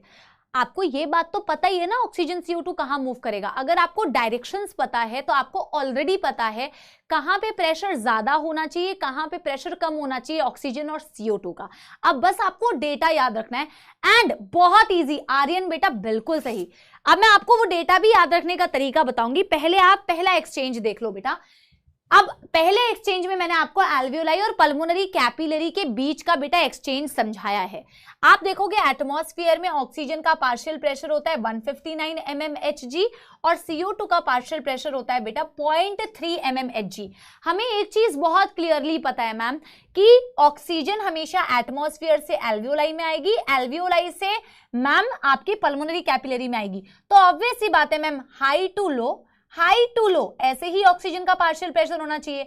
CO2 ma'am pulmonary capillary से एल्वियोलाई में जाएगी, एल्वियोलाई से मैम आउटसाइड जाएगी। High to low, high to low, हाँ या ना, हाँ या ना? Yes everybody, yes everybody. हाँ देवांशी बिल्कुल सही, एग्जैक्टली वही बात अभी मैं आपको बताऊंगी भी। वो 159 से 104, 104 से 40 mmHg बेटा ये ऑक्सीजन की मूवमेंट है। 159 से बेटा 104, 104 से बेटा 40 mmHg ये ऑक्सीजन की मूवमेंट है। यानी ऑक्सीजन का पार्शियल प्रेशर आपकी एल्वियोलाई में 104 होता है, आपकी पल्मोनरी कैपिलरी में 40 होता है। CO2 का पार्शियल प्रेशर बेटा आप याद रख लो, याद रख लो कि CO2 का पार्शियल प्रेशर बॉडी के अंदर दो ही पार्शियल प्रेशर एग्जिस्ट करते हैं, या तो 45 या तो 40। और आपको तो पता ही है कि CO2 किस डायरेक्शन में मूव करती है, तो आपको आसानी से याद हो जाएगा कि हाई कहां होना चाहिए, लो कहां होना चाहिए। तो CO2 का पार्शियल प्रेशर 45 या 40 ही है। अब CO2 आपको पता है ना पल्मोनरी कैपिलरी से एल्वियोलाई में मूव करेगी, तो 45 यहां होगा, 40 यहां होगा, सिंपल। और अगर CO2 यहां 45 है, ऑक्सीजन यहां 45 नहीं हो सकता, ऑक्सीजन 45 है भी नहीं। ऑक्सीजन का भी पार्शियल प्रेशर बहुत ज्यादा वेरी नहीं करता है। एल्वियोलाई में 104 दिख रहा है, फिर आपको बेटा या तो 40 दिखेगा या तो 95 दिखेगा, और कोई प्रेशर नहीं है। बहुत ही इजी है, इनका प्रेशर भी याद रखना है। बोलते हैं ना बेटा कई बार रटने की चीजों को भी रटने का तरीका होता है, ठीक है? अगर आप तरीके से याद रखेंगे ना तो आप कंफ्यूज कम होंगे, ठीक है? देखो तो 104 से 40 में आ गई और CO2 45 से 40, 40 से बेटा 0.3। अब ये तो बेटा आपकी एल्वियोलाई में एक्सचेंज हो गया। मुझे एक चीज बेटा आप लोग बताओ, ये पल्मोनरी कैपिलरी है, कैपिलरी किससे मिलके बनती है? मैंने आपको कल वाली क्लास में ही समझाया था। Arteries break down to form बेटा capillary and capillary merge to form veins. हाँ या ना, हाँ या ना बेटा? यस। अगर मैं बात करूं ये कैपिलरी है अगर पल्मोनरी कैपिलरी, तो वो किसके ब्रांचिंग से बनी होगी? Pulmonary artery. और पल्मोनरी कैपिलरी आगे जाके क्या बनाई होगी बेटा? Pulmonary vein. हाँ या ना बेटा? Pulmonary vein. हाँ या ना बेटा? राइट। अब मैं आपको कहती हूं कि बेटा तुम मुझे थोड़ा सा सोच के बताओ, जब आप 104 से 40 वाले एरिया में ऑक्सीजन को डिफ्यूज कर देते हो, आप अपने ब्लड को सैचुरेट कर रहे होते हो। अभी मैं आपको ब्लड का सैचुरेशन भी समझाऊंगी ट्रांसपोर्ट ऑफ गैसेस में। आप अपने ब्लड को सैचुरेट कर रहे हो बेटा। जब आप 104 से 40 में ऑक्सीजन को डिफ्यूज करते हो तो आप मुझे बताओ पल्मोनरी वेन से जो ब्लड जा रहा होगा, अब क्या वो ब्लड ऑक्सीजनेटेड ही होता है? ऑक्सीजनेटेड डीऑक्सीजनेटेड किस बेसिस पर बोलते हो बेटा? ऑक्सीजन और CO2 के पार्शियल प्रेशर के बेसिस पर। जहां CO2 का पार्शियल प्रेशर ज्यादा होता है उसको डीऑक्सीजनेटेड ब्लड बोलते हो, जैसे पल्मोनरी आर्टरी में है, यहाँ पे 40 और 45 वाला आया होता है। CO2 का पार्शियल प्रेशर ज्यादा है, लेकिन यहां से जाने वाला ब्लड ऑक्सीजनेटेड ब्लड क्यों कहलाता है? क्योंकि उसमें ऑक्सीजन का पार्शियल प्रेशर ज्यादा होता है, CO2 का पार्शियल प्रेशर कम होता है। तो ऑब्वियस ही बात है मैम, जब 104 से 40 में आप ऑक्सीजन को डिफ्यूज कर रहे हो तो यहां ऑक्सीजन मिलाते जा रहे हो, यहां ऑक्सीजन देते जा रहे हो, तो बेटा ऑक्सीजन का पार्शियल प्रेशर, अब यहां से जो जाने वाला ब्लड होता है उसमें 40 तो नहीं रहेगा ना, ऑक्सीजन तो डिफ्यूज कर चुके हो। तो यहां से जो पल्मोनरी वेन से बेटा ऑक्सीजन जाता है ना, इसमें ही ऑक्सीजन का प्रेशर बेटा 95 mmHg होता है, 95 mmHg होता है। क्या मेरी बात समझ पा रहे हो? ऋचा बेटा बिल्कुल सही, शुभम बेटा बिल्कुल सही, राइट। और अगर बेटा मैं कहूं कि CO2 का पार्शियल प्रेशर यहां कैसा होगा तो आप मुझे बता पाएंगे? क्योंकि मैंने तो आपको बता दिया ऑलरेडी कि CO2 का पार्शियल प्रेशर तो मैम दो ही हो सकता है, या तो 45 या तो 40।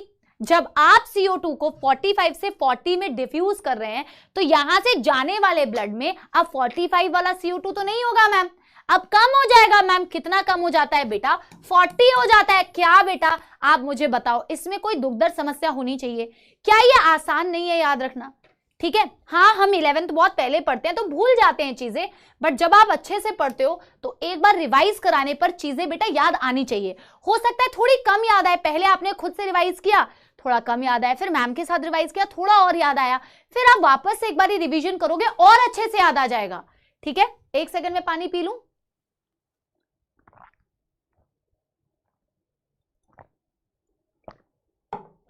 अब बेटा देखो, ये मैंने बनाया हुआ है, जब अगला चैप्टर में रिवाइज कराऊंगी तो ये डबल सर्कुलेशन का डायग्राम भी है, यही डबल सर्कुलेशन का डायग्राम है। पहले तो मैं इस डायग्राम को तुम्हें एक्सप्लेन कर देती हूं। ये एल्वियोलाई है बेटा, एल्वियोलाई और पल्मोनरी कैपिलरी के बीच में तुमने डिफ्यूजन कर दिया था।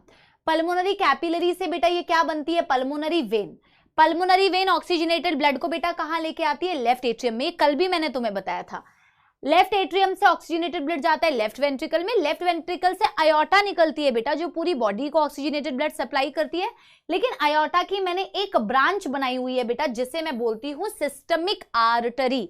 Artery is a branch of iota. Systemic word क्यों यूज किया? क्योंकि बेटा वो टिश्यूज के पास ब्लड को लेके जा रही है। सिस्टमिक आर्टरी बेटा अगेन ब्रांच कर जाएगी टू फॉर्म सिस्टमिक कैपिलरी, जहां से अगेन एक्सचेंज होगा इंटरनल बेटा रेस्पिरेशन। और बेटा यस, आपके सिस्टमिक कैपिलरी से बनता है systemic when. Systemic when systemic क्यों? क्योंकि टिश्यू से ब्लड को लेके जा रही है। वेन क्योंकि टुवर्ड्स द हार्ट लेके जा रही है। अल्टीमेटली वीना केवा से ही डीऑक्सीजनेटेड ब्लड जाता है। यहां पे क्योंकि सिस्टमिक आर्टरी और सिस्टमिक वेन वर्ड यूज किया है, आयोटा और वीना केवा यूज नहीं किया, बट इवेंचुअली तो बेटा आर्टरी आयोटा से बनती है, वेन्स बेटा वीना केवा से मिल जाती हैं। तो ये सिस्टमिक वेन है जो डीऑक्सीजनेटेड ब्लड को राइट एट्रियम में लेके गई, राइट एट्रियम से राइट वेंट्रिकल, राइट वेंट्रिकल से अगेन बेटा पल्मोनरी आर्टरी, पल्मोनरी आर्टरी से अगेन बेटा लंग्स। मेरी बात समझ रहे हो? यस प्रियांश बेटा, है ना। तो अब आपको सिर्फ प्रेशर्स को कंपेयर करना है। ऑब्वियस सी बात है मैम, देखो आपने हमें एक चीज बता दी, एटमॉस्फेयर में ऑक्सीजन 159 था, 159 से 104 एल्वियोलाई में, 104 से मैम पल्मोनरी आर्टरी में या कैपिलरी में 40 में ऑक्सीजन आ जाता है। CO2 ma'am opposite, pulmonary capillary या पल्मोनरी आर्टरी में मैम वो 45 था, 45 से 40 से मैम 0.3 mmHg में चला गया। अब अगर मैं कह रही थी आपसे कि बेटा जो यहां से ब्लड जाएगा ऑक्सीजनेटेड पल्मोनरी वेन में, क्या उसका प्रेशर 40 वाला होगा? अब तो वो बढ़ जाएगा क्योंकि आपने डिफ्यूज करा दिया, उसका प्रेशर हो जाता है 95 और CO2 का प्रेशर होता है बेटा 40। ये ऑक्सीजनेटेड ब्लड है मैम, ये 95 और 40 वाला ही जो ब्लड है वो आता है लेफ्ट एट्रियम, लेफ्ट एट्रियम से जाता है लेफ्ट वेंट्रिकल, और लेफ्ट वेंट्रिकल से जो आयोटा निकली, आयोटा की जो ब्रांच है बेटा जो है सिस्टमिक आर्टरी, मैम उसमें भी तो सेम ही प्रेशर दिखेगा ना 95 और 40, क्योंकि अभी तक तो मैम कुछ चेंजेस हुए ही नहीं, अभी तक तो कोई मैम आपने ऑक्सीजन किसी को दिया ही नहीं।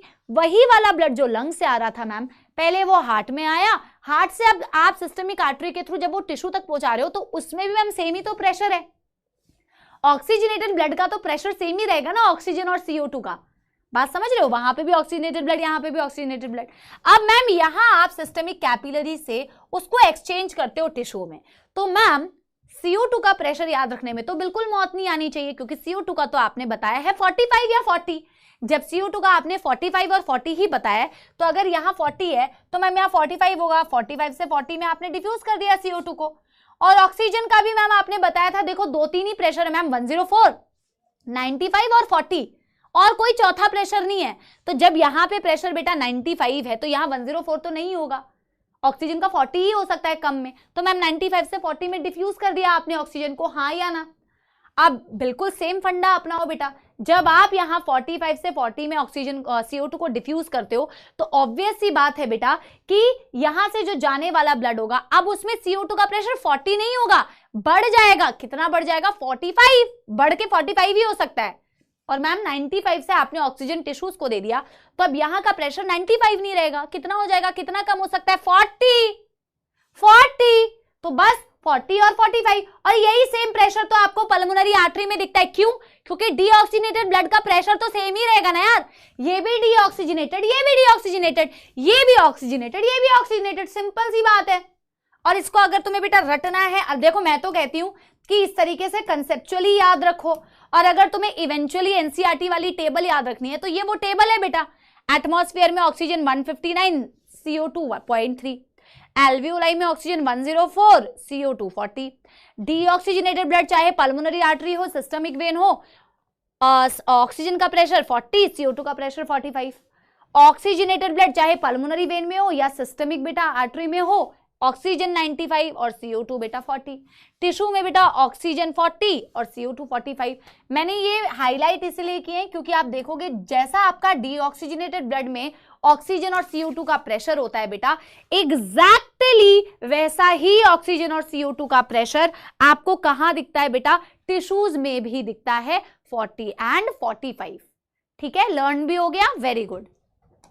आगे बेटा हम क्या बात करेंगे? आगे अब हम बेटा बात करेंगे कि ट्रांसपोर्ट कैसे होता है मैम गैसेस का। और सबसे पहले बेटा जो ट्रांसपोर्ट हमें देखना है that is transport of oxygen. बेटा हमारा जो ब्लड होता है उसका तो बेटा बहुत इंपॉर्टेंट रोल है in the transport of gases.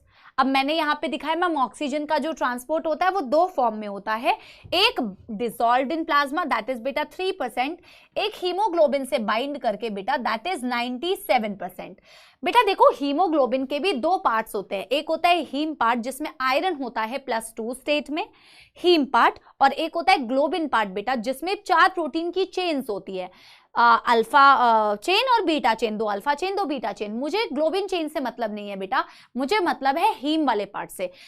और एक चीज क्या याद रखनी है बेटा, एक हीमोग्लोबिन में ऐसे 4 हीम होते हैं और एक हीम के पास बेटा क्या होता है, एक आयरन होता है, तो टोटल आपके पास 4 आयरन होंगे। और मैक्सिमम इसीलिए बेटा एक हीमोग्लोबिन से आप 4 ऑक्सीजन की बाइंडिंग करा सकते हैं, because you have 4 haem in 1 single haemoglobin. एक सिंगल हीमोग्लोबिन में 4 हीम होते हैं, क्योंकि 4 ग्लोबिन की चेन्स भी तो है ना, तो एक चेन के साथ एक हीम पार्ट, दूसरे चेन के साथ दूसरा हीम पार्ट। और इस तरीके से जब आप बेटा ऑक्सीजन और हीमोग्लोबिन की बाइंडिंग कराते हैं तो आप बनाते हैं HbO2। HbO2 को बोला जाता है ऑक्सी हीमोग्लोबिन, और इसका मतलब है कि आपने ऑक्सीजन की बाइंडिंग करा दी हीमोग्लोबिन से, ऑक्सीडेशन नहीं कराया है, आपने ऑक्सीडेशन नहीं कराया, आपने ऑक्सीजनेशन कराया है, सिर्फ बाइंडिंग कराई है जो अनबाइंड भी हो सकती है। It is not oxidation of haemoglobin, इससे it is oxygenation of haemoglobin. और ये डायग्राम में मैंने दिखाया बेटा 3% आपके प्लाज्मा में डिसॉल्व हो गया और बेटा 97% आपने ऑक्सी हीमोग्लोबिन के फॉर्म में इसे ट्रांसपोर्ट कराया। बेटा ऑक्सीजन के ट्रांसपोर्ट में कुछ कुछ बेटा ग्राफ भी है और डेटा भी है, जो बहुत इजी है बेटा, थोड़ा ध्यान से सुनना, ठीक है बेटा। देखो हमने यहाँ क्या लिखा है ना, हमने लिखा है कि यार एक हीमोग्लोबिन मैक्सिमम 4 ऑक्सीजन से बाइंड कर सकती है। मैंने आपको रीजन भी समझाया कि एक हीमोग्लोबिन में मैम हीम पार्ट जो होते हैं वो 4 होते हैं और 4 आयरन होते हैं, तो उसके पास 4 ऑक्सीजन से बाइंड करने की कैपेबिलिटी है। फिर मैंने आपको बताया कि बेटा 100 ml ब्लड के पास ना एवरेज आप मान के चलो कि 15 ग्राम हीमोग्लोबिन है। वैसे एनसीईआरटी ने बॉडी फ्लूइड्स एंड सर्कुलेशन में कहा है कि एवरेज में आप 12 से 16 ग्राम ऑफ हीमोग्लोबिन भी कह सकते हैं, बट आप एक मतलब वो डेटा एक्यूरेट, मतलब वो आप इन बिटवीन वाला डेटा नहीं लेके चल रहे, आप 15 ग्राम कैलकुलेशन इजी करने के लिए 15 ग्राम हीमोग्लोबिन कह रहे हैं कि अपने 100 ml ब्लड के पास है। मैम अपना 1 ग्राम हीमोग्लोबिन जो है ना 1.34 ml ऑक्सीजन को कैरी कर सकता है, यानी मैम इसका मतलब अगर 100 ml ब्लड में 15 ग्राम हीमोग्लोबिन है और 1 ग्राम हीमोग्लोबिन मैम इतना ऑक्सीजन कैरी कर सकता है, तो यूनिटी मेथड लगा दो यार, 100 ml ऑक्सीजनेटेड ब्लड मैम कितना ऑक्सीजन को कैरी कर सकता है, 15 ग्राम हीमोग्लोबिन था उसके पास और 1 ग्राम हीमोग्लोबिन इतना ऑक्सीजन कैरी कर रहा था, इसको मल्टीप्लाई किया तो अप्रोक्सीमेटली 20 ml ऑक्सीजन। मेरी बात समझ गए सारे बच्चे? तो एक थम्स अप दे दो बेटा। इससे मुझे ये समझ आया मैम कि मेरे हर 100 ml ऑक्सीजनेटेड ब्लड के पास ना 20 ml अराउंड ऑक्सीजन आ जाता है। बट बॉडी की रिक्वायरमेंट तो बेटा अलग अलग सिचुएशन में अलग अलग होती है। कभी आपको ज्यादा ऑक्सीजन की रिक्वायरमेंट है, मैं बोल रही हूँ, मैं हैंड मूवमेंट्स कर रही हूँ, मुझे ज्यादा ऑक्सीजन की रिक्वायरमेंट है।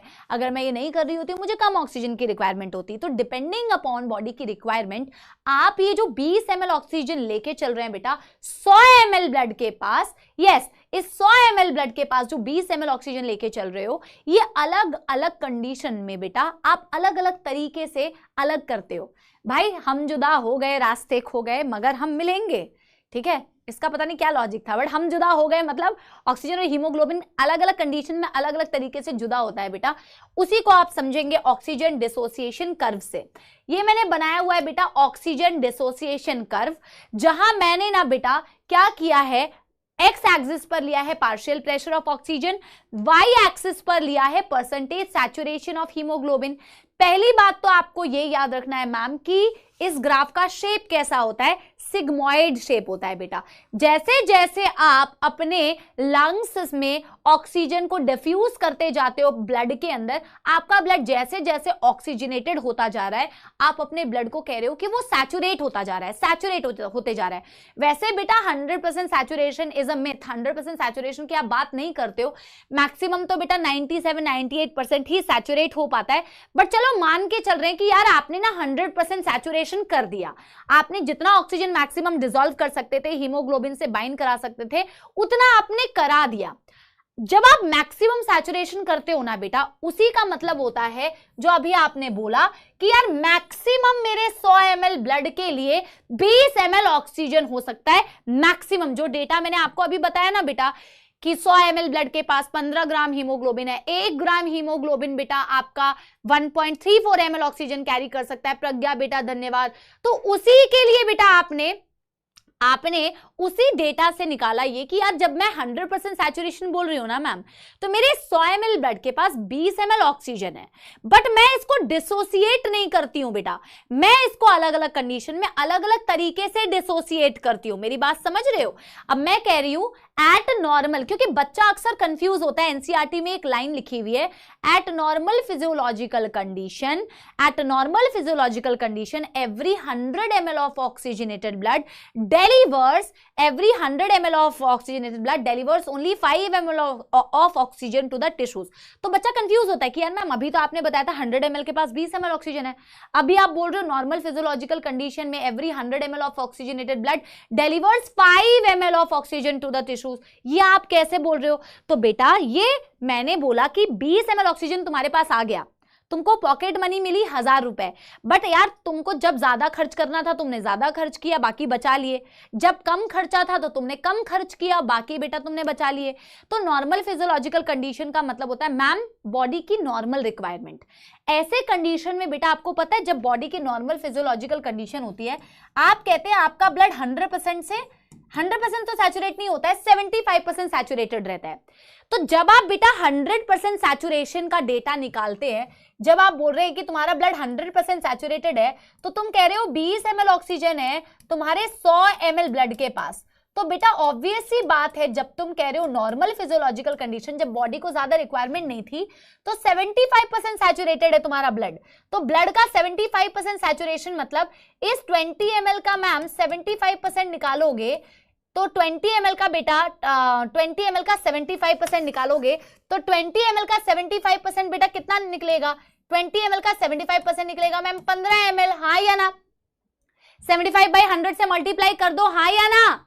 समझ में आ रहा है बेटा? 75% निकाल दो ना इसका, 75% 15 ml तुम्हारे ब्लड में रह जाएगा बेटा ऑक्सीजन, और रेस्ट 5 ml कहां चला गया बेटा? रेस्ट 5 ml चला गया तुम्हारे टिश्यू के पास। यस, इसके अलावा बेटा अगर तुमसे बोला जाए मैम स्ट्रेनस कंडीशन में क्या होता है, क्या जब हम बहुत एक्टिविटी करते हैं, हैवी एक्सरसाइज करते हैं, तो क्या उस सिचुएशन में भी ब्लड 75% सैचुरेटेड रहेगा क्या मैम? नहीं यार, जब तुम्हारा ज्यादा खर्चा जरूरत होगा, जब एक्सरसाइज करोगे, जब वर्कआउट करोगे, तो बेटा तुम अपने पॉकेट मनी को बचा के थोड़ी रखोगे, जब खर्च करने की जरूरत है तो खर्च करोगे। उस कंडीशन में ब्लड सिर्फ 25% सैचुरेटेड होता है। तो आप अकॉर्डिंगली बेटा डेटा कैलकुलेट कर सकते हो। तुम्हें कभी पूछे कि ब्लड 25% सैचुरेटेड है, टिश्यू को कितना मिला, तो आप अकॉर्डिंगली कैलकुलेट कर लेना, ठीक है? यस। अब बेटा मैंने आगे ये लिखा हुआ है कि यार देखो तुम्हारे ना अलग अलग कंडीशन में ये जो ऑक्सीजन डिसोसिएशन कर्व है वो या तो राइट साइड या तो लेफ्ट साइड शिफ्ट होती है। ये ऑक्सीजन डिसोसिएशन कर्व था, ये मैम शिफ्ट टू राइट या शिफ्ट टू लेफ्ट भी हो सकती है। वैसे तो एनसीईआरटी ने शिफ्ट टू राइट और शिफ्ट टू लेफ्ट बेटा शब्दों का यूज नहीं किया हुआ, बट एनसीईआरटी ने ये जरूर कहा है कि, और इसमें नीट एग्जाम में बेटा क्वेश्चन भी आया हुआ है, that the binding of oxygen with haemoglobin is primarily related with the partial pressure of oxygen but it is also affected by some other factors।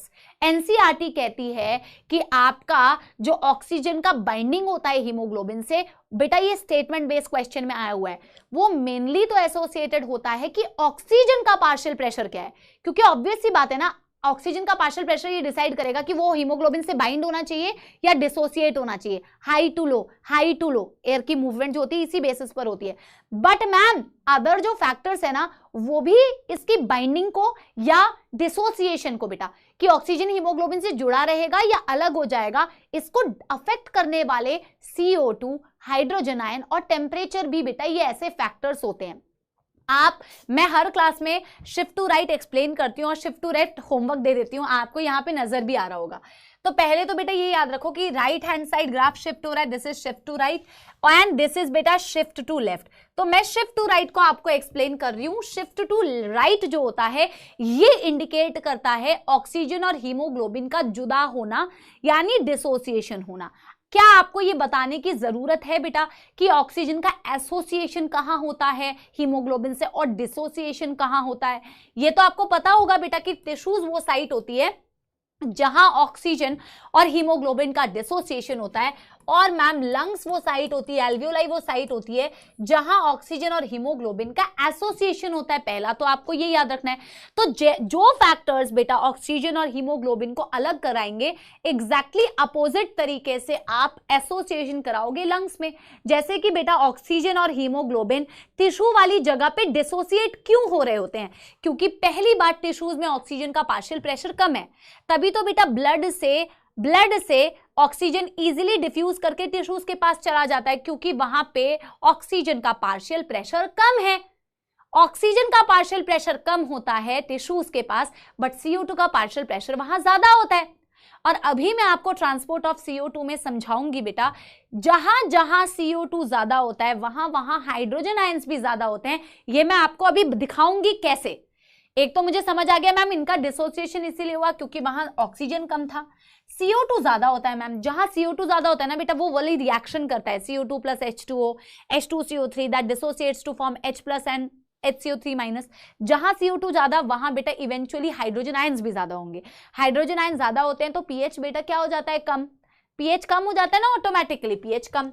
और टिश्यू वाली साइड पे बेटा क्योंकि आपका ऑक्सीजन यूटिलाइज हो रहा होता है, मेटाबॉलिज्म हो रही है, वहां पे ओवरऑल टेम्परेचर भी ज्यादा होता है। एग्जैक्टली अपोजिट फैक्टर्स होंगे बेटा किसके लिए? एग्जैक्टली बेटा अपोजिट फैक्टर्स होंगे आपके शिफ्ट टू लेफ्ट में। मैम वहां ऑक्सीजन का पार्शियल प्रेशर ज्यादा, वहां CO2 का पार्शियल प्रेशर कम, जहां CO2 कम हाइड्रोजन कम, और मैम टेम्परेचर भी कम। ये सारे फैक्टर्स बेटा ऑक्सीजन और हीमोग्लोबिन के एसोसिएशन, ये सारे फैक्टर्स बेटा ऑक्सीजन और हीमोग्लोबिन के डिसोसिएशन कराते हैं। ये देखो बोर्ड को आ गई बेटा मौत, ठीक है। अच्छा बेटा सबसे इंपॉर्टेंट लाइन जो मैंने आपको ये वाली बात बताई ना कि the binding of oxygen with haemoglobin is mainly associated with partial pressure of oxygen, ठीक है। ये मैंने यहां पे लिखा भी हुआ है, इससे नीट में सवाल आया हुआ है। The binding of hemoglobin and oxygen is primarily associated with PO2 but other factors like CO2 का partial pressure, hydrogen ion, temperature, pH में also affect the binding। ये शिफ्ट टू राइट के फैक्टर्स है, शिफ्ट टू लेफ्ट के बेटा factors मैं आपको समझा चुकी हूं। Haldane's effect, Bohr's effect, chloride shift, Hamburger's phenomena not given in NCERT, इसीलिए मैं आपको रिवाइज बेटा नहीं करा रही हूं। ये फैक्टर्स बेटा आपके एनसीईआरटी में नहीं दिए हुए, तो मैं ये वाले फैक्टर्स जो है ना बोर्स इफेक्ट और फलाना डिमकाना वो मैं आपको रिवाइज नहीं करा रही हूं। इनफैक्ट शिफ्ट टू राइट और शिफ्ट टू लेफ्ट भी डायरेक्टली नहीं दिया हुआ, इनडायरेक्टली दिया हुआ है, बट बेटा दिया तो हुआ है ना? Yes yes yes. अब बेटा आगे देखो, transport of CO2, transport of CO2 बेटा, ट्रांसपोर्ट ऑफ CO2 जैसे ऑक्सीजन बेटा दो तरीके से ट्रांसफर हुआ, किन दो तरीके से बेटा, एक तो हुआ bye binding with haemoglobin and bye dissolving in plasma. CO2 जो बेटा ट्रांसपोर्ट होता है वो तीन तरीके से होता है, एक मैम प्लाज्मा में डिसॉल्व होके, एक तो इनकी बेटा डेटा को याद रखना है, परसेंटेज याद रखनी है, 7% डिसॉल्व्ड इन प्लाज्मा, 20 से 25% बेटा बाउंड स्टेट विद हीमोग्लोबिन। और हीमोग्लोबिन से जब CO2 बाइंड करता है उसे कोई भी बेटा कार्बोक्सी हीमोग्लोबिन नहीं बोलेगा, इसे कार्ब अमीनो हीमोग्लोबिन बोलते हैं। सक्षम बेटा नॉट गिवन इन एनसीईआरटी, मैं बता देती हूं, बिसफॉस्फोग्लिसरेट का वो एक्स्ट्रा है, ठीक है। कार्ब अमीनो हीमोग्लोबिन बोलते हैं, कार्बोक्सी हीमोग्लोबिन नहीं बोलते हैं बेटा, carb amino haemoglobin. Carb amino haemoglobin का ये मतलब है कि CO2 जो होता है ना बेटा, हीमोग्लोबिन के ग्लोबिन पार्ट से बाइंड करता है। और ग्लोबिन पार्ट क्या होता है बेटा, ग्लोबिन पार्ट तो प्रोटीन की चेन होती है, और अगर प्रोटीन की चेन है तो ma'am amino acid amino acid amino acid amino acid से बनी है। तो CO2 एक्चुअल में बेटा उन्हीं अमीनो एसिड से ना बेटा बाइंड करता है, उन्हीं अमीनो एसिड के साइड उसी प्रोटीन चेन में अमीनो एसिड से कंबाइन करता है, इसलिए अमीनो, कार्ब अमीनो हीमोग्लोबिन बोला जाता है। बिल्कुल सही हर्षिता, जब CO2 बेटा कार्बन मोनोऑक्साइड हीमोग्लोबिन से बाइंड करता है तब उसे बेटा कार्बोक्सी हीमोग्लोबिन बोला जाता है, जो कि बहुत ज्यादा मतलब टॉक्सिक है। एफिनिटी जो है बेटा हीमोग्लोबिन की मोनोऑक्साइड के लिए वो कई ज्यादा होती है ऑक्सीजन के कंपैरिजन में। अच्छा, तो बेटा ये 20 से 25% होता है, कहीं कहीं पे ये 23% भी दिया होता है, एंड रेस्ट बेटा बाइकार्बोनेट के फॉर्म में बेटा 70% मैक्सिमम CO2 ट्रांसपोर्ट होता है। इसी से आपको ये भी समझ में आएगा कि कैसे बेटा आपका H+ आयंस बनते हैं CO2 की प्रेजेंस में, है ना।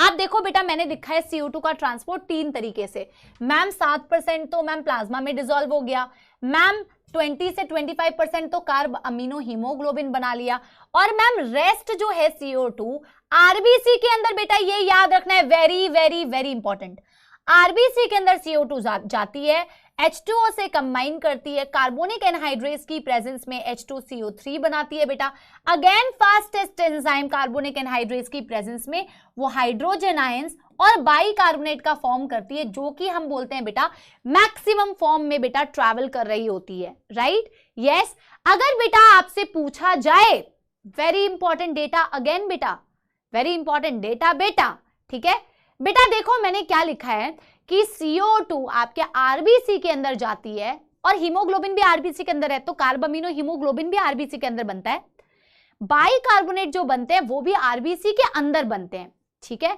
लेकिन बेटा याद रखो, जब भी ये ट्रांसपोर्ट हो रही होती है ना, तो ये ट्रैवल कभी भी RBC के अंदर नहीं करती है, ये बनती तो RBC के अंदर है, बट जब भी इसको ट्रैवल करना होता है तो ये RBC से बाहर आ जाती है प्लाज्मा में। Very important line given in NCERT, bicarbonate formed inside the RBC, but for the transport it comes out of RBC and gets dissolved in the blood plasma. Blood plasma में dissolve होके ही transport होती है। In fact बेटा जब इसे वापस से आप एक्सहेल करते हो ना बेटा एल्वियोलाई से, आप बाइकार्बोनेट थोड़ी एक्सहेल आउट करते हो, एक्सहेल तो आप CO2 को ही करोगे, तो आप रिवर्स में रिएक्शन चलाते हो बेटा आपकी एल्वियोलाई में। जैसे आपने यहां बाइकार्बोनेट बनाया और उसे प्लाज्मा में डिसॉल्व कर दिया ना टिश्यूज के पास, ऐसे ही जब आप लंग्स में बेटा आपको एक्सहेल करना होगा ना, तो वहां की ब्लड में आप वापस से इस बाइकार्बोनेट को अंदर इंसर्ट करोगे, वापस से उसे हाइड्रोजन आयन से कंबाइन करोगे, H2CO3 बनाओगे, और H2 और CO2 में बेटा उसे तोड़ दोगे, फिर CO2 को एक्सहेल आउट करोगे। एग्जैक्टली अपोजिट रिएक्शंस चलती हैं एल्वियोलाई में। यहां आप CO2 को बना रहे हो और यहां आप ऑक्सीजन को डिसोसिएट करते हो, पर आप एल्वियोलाई में ऑक्सीजन को एसोसिएट करते हो और CO2 को ट्रांसपोर्ट कर रहे होते हो। मेरी बात समझ रहे हो? यस एवरीबॉडी, ठीक है। एक और बहुत इंपॉर्टेंट डेटा मैं आपको बता रही हूं बेटा, कि आपका जो कार्बोनिक एनहाइड्रेज है, अगेन बहुत छोटी लाइन एनसीईआरटी की, बट हम इग्नोर कर देते हैं, फिर बेटा पेपर में आएगा, है ना। तो आपका जो कार्बोनिक एनहाइड्रेज होता है, ऐसा नहीं है कि वो सिर्फ आरबीसी के अंदर प्रेजेंट है।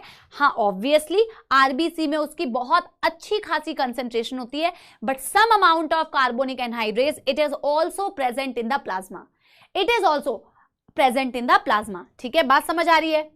ठीक है मैम, मैंने यहाँ पे एक और डेटा लिखा हुआ है, जैसे ऑक्सीजन के लिए एक डेटा पढ़ते हैं वैसे CO2 के लिए भी बेटा एक डेटा है। Every 100 ml of deoxygenated blood delivers 4 ml of CO2 to the lungs और एल्वियोलाई। ये वाला NCERT का डेटा है, ये आप याद रखेंगे बेटा, ठीक है। फिर बात करते हैं बेटा आपकी रेस्पिरेशन की रेगुलेशन कैसे होती है। वेरी वेरी इजी, सिर्फ ये फ्लो चार्ट याद रखोगे, that is more than sufficient. Ma'am देखो, एक होती है आपकी neural regulation, nervous regulation, question आया हुआ है नीट एग्जाम में, और एक होती है मैम आपकी केमिकल रेगुलेशन। मैम जब आप नर्वस रेगुलेशन बोल रहे हो तो ऑब्वियसली नर्वस सिस्टम से एसोसिएटेड है। कैसे है अभी आप देखना बेटा, दो सेंटर्स होते हैं बेटा, एक होता है मेन सेंटर जिसे बोलते हैं RRC, रेस्पिरेटरी रिदम सेंटर, जो मेन सेंटर होता है ब्रीदिंग को कंट्रोल करने का, और एक होता है बेटा PC यानी कि न्यूमोटैक्सिक सेंटर। ये प्रेजेंट होगा आपके बेटा नर्वस रेगुलेशन है, नर्वस सिस्टम, ये आपके मेडुला में लोकेटेड होता है, एंड P से न्यूमोटैक्सिक सेंटर ये आपके बेटा पॉन्स में प्रेजेंट होता है। जब आप केमिकल रेगुलेशन कह रहे हो तो ऑब्वियस सी बात है ये कुछ केमिकल्स की मदद से आप बेटा रेस्पिरेशन को रेगुलेट कर रहे हो। कौन से केमिकल्स? आपके ऑक्सीजन का कोई रोल नहीं होता रेगुलेशन ऑफ रेस्पिरेशन में। ये सबसे इंपॉर्टेंट लाइन है केमिकल रेगुलेशन की। आप जब भी ब्रीदिंग में एडजस्टमेंट्स कर रहे हो, चाहे फास्ट करोगे चाहे स्लो करोगे, उसको करवाने के लिए ऑक्सीजन का कोई रोल नहीं है। हालांकि oxygen is also a chemical present in your blood, but NCERT कहती है oxygen has no role in affecting बेटा this adjustment of the breathing and respiration. CO2 and hydrogen, और बेटा CO2 था तो हाइड्रोजन कैसे बना था? CO2 plus H2O, H2CO3, H2CO3 dissociate to form H plus ions and HCO3 minus ion. तो जहां CO2 रहेगा वहां हाइड्रोजन आयंस तो रहेंगे, ये मैं आपको बता चुकी हूं, राइट। तो मैंने यहाँ पे बोला है with the help of chemo receptors. Chemo receptors क्या होते हैं? जो केमिकल्स के चेंजेस को डिटेक्ट कर सकते हैं। देखो पहले मैंने आपको बिल्कुल कुछ डिटेल में बताए होंगे, ventral respiratory group, dorsal respiratory groups, है ना। अभी आप ना ये वाला फ्लो चार्ट बेटा इजीएस्ट वे है NCERT को एक्सप्लेन करने का, तो ये इजी वे आउट है, इसको याद रखो, ठीक है। मैंने बोला है कुछ कीमो रिसेप्टर्स भी प्रेजेंट होते हैं जो केमिकल्स को डिटेक्ट करते हैं, इसलिए तो उनको कीमो रिसेप्टर्स बोलते हैं। मैम एक है सेंट्रल कीमो रिसेप्टर्स, एक है peripheral chemo receptor. Peripheral chemo receptor में एक को बोला एओर्टिक बॉडीज, एक को बोला कैरोटिड बॉडीज। NCERT कहती है ये जो सेंट्रल कीमो रिसेप्टर्स होते हैं they are very close to your respiratory rhythm centre.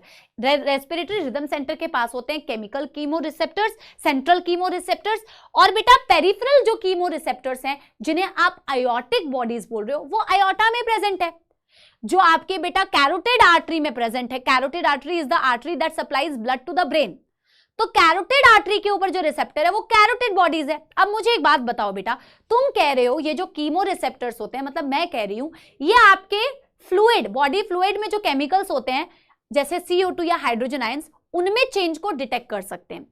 Obvious सी बात है जो कीमो रिसेप्टर आयोटा में है, जैसे तुम आयोटिक बॉडी बोल रहे हो, या कैरोटिड आर्टरी में जिन्हें तुम कैरोटिड बॉडी बोल रहे हो, आयोटा और कैरोटिड आर्टरी में क्या कौन सा फ्लूइड है? ब्लड है। तो ब्लड में CO2 या हाइड्रोजन आयन चेंज होंगे तो उसे डिटेक्ट करता है आयोटिक बॉडी या carotid body. Central chemo receptor क्योंकि तुम्हारे नर्वस सिस्टम, मतलब नर्वस तो नहीं, तुम्हारे रेस्पिरेटरी रिदम सेंटर के पास प्रेजेंट है ब्रेन में, तो आपके सेरिब्रोस्पाइनल फ्लूइड में जो चेंजेस होते हैं बेटा CO2 और हाइड्रोजन आयंस में, उसे डिटेक्ट करने का काम होता है सेंट्रल कीमो रिसेप्टर का। ये तो केमिकल्स को ही डिटेक्ट कर सकते हैं जो तुम्हारे बॉडी फ्लूइड्स में चेंजेस हो रहे हैं। तो बेटा आयोटिक बॉडीज और ये कैरोटिड बॉडीज ये किसके कांटेक्ट में है? ब्लड के कांटेक्ट में है। तो ब्लड में जो चेंजेस हो रहे हैं बेटा CO2 और H प्लस आयंस में, उसे डिटेक्ट करेगा आयोटिक बॉडीज और बेटा कैरोटिड बॉडी, और CSF सेरिब्रोस्पाइनल फ्लूइड में जो चेंजेस होंगे उसे सेंट्रल कीमो रिसेप्टर बेटा डिटेक्ट करेगा। आगे एक बार ही देखो बेटा, मैंने रेस्पिरेटरी रिदम सेंटर की लोकेशन लिखी हुई है। पहले नर्वस रेगुलेशन को एक्सप्लेन किया कि ये मेडुला में प्रेजेंट होता है। ये मेन सेंटर होता है बेटा जो तुम्हारी ब्रीदिंग को कंट्रोल करता है, नॉर्मल या फोर्सफुल ब्रीदिंग। अगर तुम्हें कोई भी चेंजेस ब्रीदिंग में करने होते हैं ना बेटा, तो तुम हमेशा रिदम सेंटर को ही सिग्नल देते हो। न्यूमोटैक्सिक सेंटर को अगर कोई चेंज करना है तो वो रिदम सेंटर को सिग्नल देगा। मैम अगर carotid bodies, aortic bodies, central chemo receptor से कोई चेंजेस करवाने हैं तो भी रिदम सेंटर को ही सिग्नल दोगे। So this is the main centre that regulates बेटा योर ब्रीदिंग।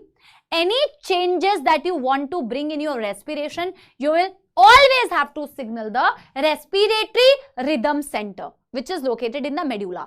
जैसे कि मैंने न्यूमोटैक्सिक सेंटर के बारे में एक बात लिखी है यार, देखो ये पॉन्स में प्रेजेंट है, इसे स्विच ऑफ सेंटर बोला जाता है। स्विच ऑफ सेंटर क्यों बोला जाता है?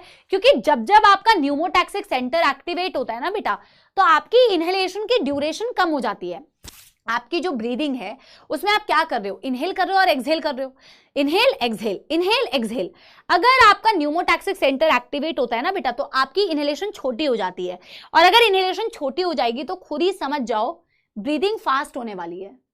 इनहेलेशन की ड्यूरेशन कम होगी तो फास्टर ब्रीदिंग होगी ना बेटा, समय कम हो गया तो रेट ज्यादा हो जाएगा। लेकिन क्या ये खुद से बेटा ब्रीदिंग को फास्ट कर सकता है? नहीं। देखो ये ब्रीदिंग फास्ट होगी by signalling the respiratory rhythm centre. इसका काम है इनहेलेशन की ड्यूरेशन को कम कराना, बट खुद से नहीं कर सकता बेटा, खुद से नहीं कर सकता बेटा। ये हमेशा सिग्नल करेगा रेस्पिरेटरी रिदम सेंटर को, और जब ये रेस्पिरेटरी रिदम सेंटर को सिग्नल करेगा तभी बेटा आपकी इनहेलेशन की ड्यूरेशन कम हो पाएगी। डायरेक्शन हमेशा इसके पास है, मेन सेंटर हेडक्वार्टर बेटा ये है। बात समझ गए? बट न्यूमोटैक्सिक सेंटर को स्विच ऑफ सेंटर बोलते हैं, इनहेलेशन की ड्यूरेशन को कम करता है, वो आपने याद रखना है। मैम केमिकल रेगुलेशन में क्या है? मैंने आपको बताया सेंट्रल कीमोरिसेप्टर्स जो आपके बेटा नियर रेस्पिरेटरी रिदम सेंटर होते हैं, ब्रेन में लोकेटेड होते हैं। एनी चेंजेस, वेरी इंपॉर्टेंट बेटा, हाइड्रोजन एंड CO2 अगर आपके CSF में चेंज हो रहा है उसको डिटेक्ट कर रहा है सेंट्रल कीमोरिसेप्टर, और आयोटा में लोकेटेड है बेटा आयोटिक बॉडीज, कैरोटिड आर्टरी में लोकेटेड है कैरोटिड बॉडीज।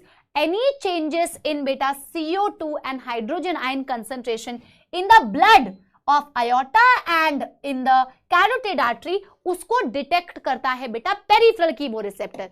अब मेरी बात बेटा एक बारी सुनना, ठीक है? वो तन्वी बेटा, जैसे कि मैंने बोला कि रेगुलर क्लासेस में मैं कुछ अतिरिक्त ज्ञान आपको बता देती हूं, पर ये बिल्कुल बेटा NCERT बेस्ड कंटेंट है, तो आप सिर्फ इसको भी कर लेंगे तो this is sufficient, don't doubt it, है ना? आयोटिक बॉडीज पे अब बेटा मेरी बात सुनो, चाहे सेंट्रल कीमोरिसेप्टर्स हो चाहे पेरिफेरल कीमोरिसेप्टर्स हो, ये डिटेक्ट क्या करते हैं बेटा?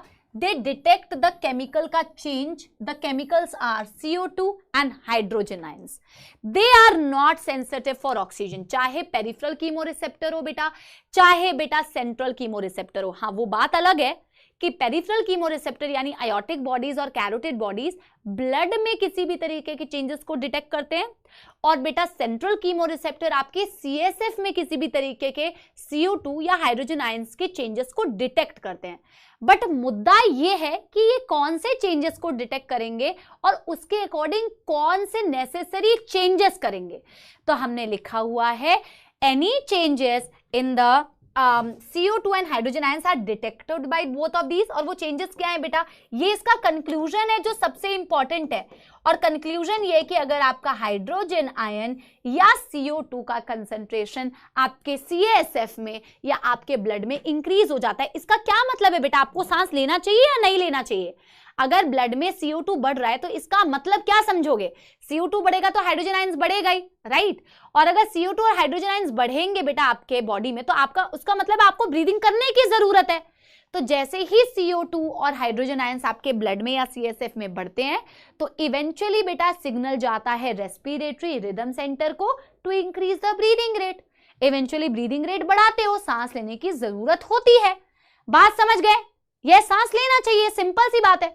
तो कंक्लूजन तो यही है ना कि चाहे कीमोरिसेप्टर्स हो चाहे न्यूरल रेगुलेशन हो, मेन हेडक्वार्टर का है रेस्पिरेटरी रिदम सेंटर मेड्यूला में, जो normal inhalation, forceful inhalation, normal breathing को कंट्रोल कर रहा है।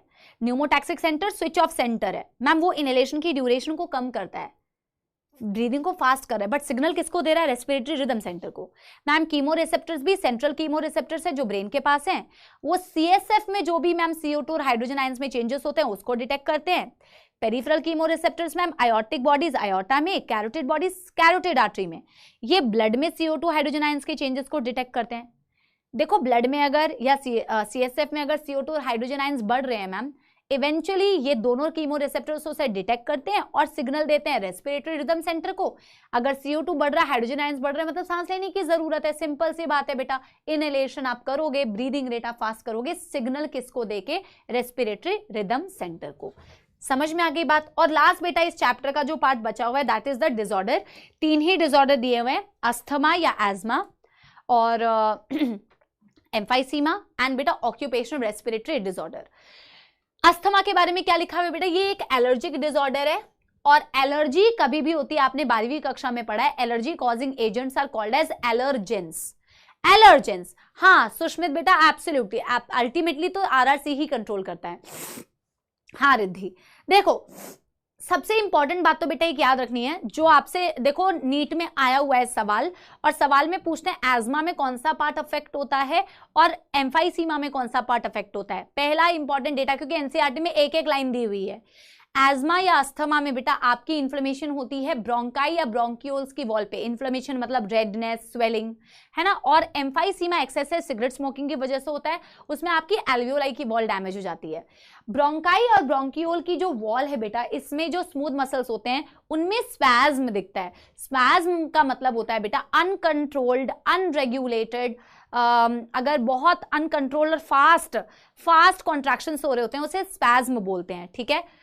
अब बेटा आपकी ब्रोंकाई और ब्रोंक्यूल्स की वॉल में बेटा स्पैज्म हो गई, स्पैज्म हो गए तो इसका डायमीटर बेटा छोटा हो गया, इसका डायमीटर छोटा हो गया तो आप सोचो एयर पैसेज नैरो हो गया, एयर पैसेज नैरो हो जाएगा तो एयर की मूवमेंट अच्छे से नहीं होगी, एयर की मूवमेंट अच्छे से नहीं होगी तो difficulty in breathing, wild contractions, और बेटा बहुत लंबे दौरान के कॉन्ट्रैक्शंस होते हैं, प्रोलॉन्ग्ड कॉन्ट्रैक्शंस होते हैं, ब्रीदिंग में डिफिकल्टी होती है और साउंड आती है बेटा, ऐसे पेशेंट जब सांस लेते हैं ना एबनॉर्मल साउंड होती है जिसे बोला जाता है व्हीजिंग साउंड।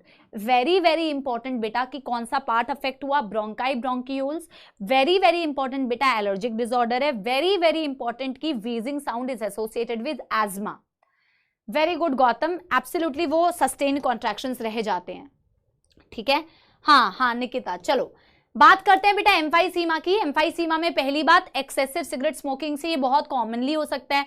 एल्वियोलाई की वॉल को डैमेज कर देते हो। एल्वियोलाई बेटा वो पार्ट है जहां से एयर का एक्सचेंज होना है, अगर आपने उस पार्ट को ही अफेक्ट कर दिया जिस पार्ट से एयर की एक्सचेंज होनी है तो आपने रिड्यूस कर दिया सरफेस एरिया को फॉर द डिफ्यूजन।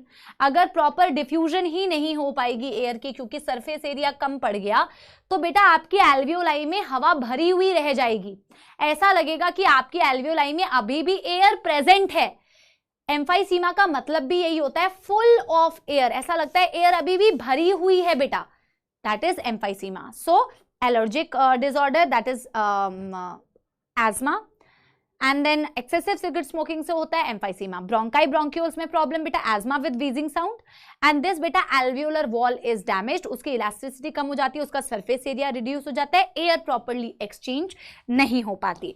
ऐसे लोग बेटा जो बेटा फैक्ट्रीज, स्टोन फैक्ट्रीज, मिल्स वगैरह में काम करते हैं, स्टोन ब्रेकिंग इंडस्ट्री में काम करते हैं, जो डे टू डे लाइफ में बेटा बहुत ज्यादा पॉल्यूशन के कांटेक्ट में रहते हैं, working in coal industry etcetera, they are in contact with बेटा पॉल्यूटेंट्स एवरीडे लाइफ में। जब वो पॉल्यूटेंट के कांटेक्ट में होते हैं ना बेटा तो उनके लंग्स में फाइब्रोसिस हो जाती है, upper part of the respiratory passage में फाइब्रोसिस हो जाती है। लंग्स स्पंजी लंग्स है बेटा हमारे, कितने बढ़िया तरीके से एक्सपैंड करते हैं जब हम सांस लेते हैं या रिलैक्स करते हैं, राइट। अब बेटा उनमें अगर फाइब्रोसिस हो जाएगी मतलब फाइबर्स की फॉर्मेशन हो जाएगी क्योंकि वो पॉल्यूटेंट के कॉन्टैक्ट में है, तो लंग्स जो है बेटा प्रॉपरली फंक्शन नहीं कर पाएंगे, जिससे क्या होगा, ब्रीदिंग में डिफिकल्टी होगी। जैसा पॉल्यूटेंट होता है उसके अकॉर्डिंग उस ऑक्यूपेशनल रेस्पिरेटरी डिसऑर्डर, ऑक्यूपेशन की वजह से हो रहा है ना डिसऑर्डर, इसलिए ऑक्यूपेशनल रेस्पिरेटरी डिसऑर्डर। सिलिकॉन की वजह से हुआ सिलिकोसिस, एस्बेस्टॉस की वजह से हुआ एस्बेस्टोसिस, उसके अकॉर्डिंग उसके नाम हो जाते हैं। ये बेटा अतिरिक्त ज्ञान है, ये एनसीईआरटी में दिया नहीं हुआ है कि ऑक्यूपेशनल रेस्पिरेटरी डिसऑर्डर को आप न्यूमोकोनियासिस भी बोलते हैं, वो एनसीईआरटी में दिया नहीं हुआ है, ठीक है। So that's all for your breathing and exchange of gases. I hope आपका रिवीजन सही तरीके से हुआ, एटलीस्ट जितने भी बच्चे बेटा पढ़ रहे हैं एटलीस्ट उनका रिवीजन अच्छी तरीके से हुआ होगा। बेटा मैं बार बार आपको यही बोलूंगी, समय की खास बात यह है कि वो बीत जाता है ना। अब आपके पर्सपेक्टिव में तो ये नहीं है कि अच्छा हो या बुरा समय बीत जाता है ना। एक सेकंड में पानी पी लेती हूँ।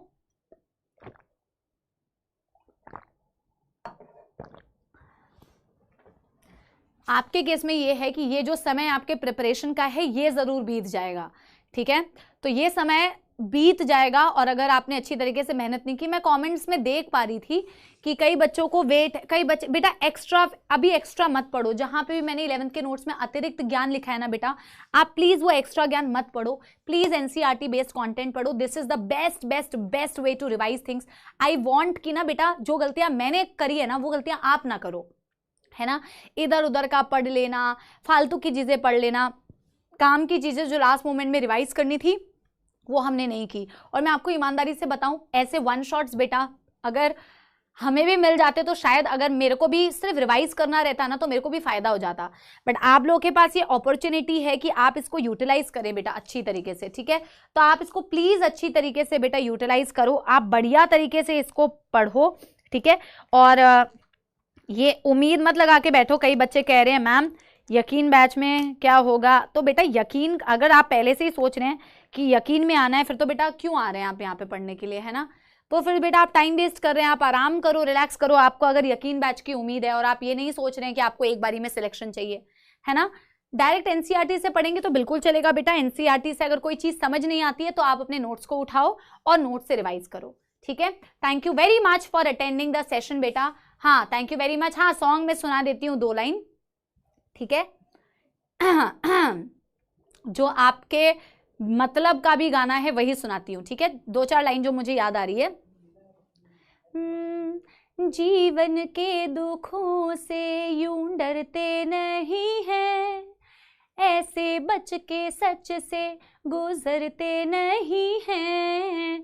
सुख की है चाह तो दुख भी सहना है, ठीक है। आगे की लाइन, 1000 में मेरे सपोले हैं, सारी उम्र तुम्हें बैच में नहीं पढ़ना है, एक बार में तुमको सिलेक्शन लाना है, फूलों का तारों का नाम का कहना है, ठीक है। तो सुख की है चाह तो दुख भी सहना है। और ये सबके लाइफ का बेटा, सबकी जिंदगी में ऐसा ही होता है। जीवन जो होता है it's a mix of good and bad, ठीक है। तो सिर्फ आपको चाहिए कि अच्छा मिल जाए, मैं मेहनत ना करूं, ठंड लग रही है ना। आप कहते हो अरे मैम उसकी तो रैंक आ गई मेरी नहीं आई, तो भैया उसने ठंड में रजाई में बैठ के सो नहीं रहा था, पढ़ाई कर रहा था, टाइम पास नहीं कर रहा था पूरे साल। 11th उसकी बर्बाद थी तो उसने 11th को मैनेज करके पढ़ाई किया, टाइम पास नहीं किया। तो एफर्ट्स करने में बेटा मौत तो आती है, ठंड लग रही है ना, बहुत सारी चीजें होती है जिन्हें सैक्रिफाइस करना पड़ता है, तो दुख सहने पड़ते हैं, तभी जाके बेटा सुख वाले दिन आते हैं। और आपको एग्जैक्टली यही चीज करनी है, मेहनत करते रहो, दुख से डरो मत, क्योंकि बेटा इसी दुख को बेटा फिर करते करते ना, पार करते करते सुख के दिन आएंगे, फिर थोड़े से दुख आएंगे, फिर थोड़े से सुख वाले दिन आएंगे, फिर ऐसे ही बेटा जिंदगी कट जाएगी, ठीक है जी। चलिए मिलते हैं अगले लेक्चर में मेरे प्यारे प्यारे जक्सिनारी सपोलो। I love you all, thank you बेटा everyone, thank you very much, see you all super soon. पढ़ाई करते रहना, बाय बाय बाय बाय।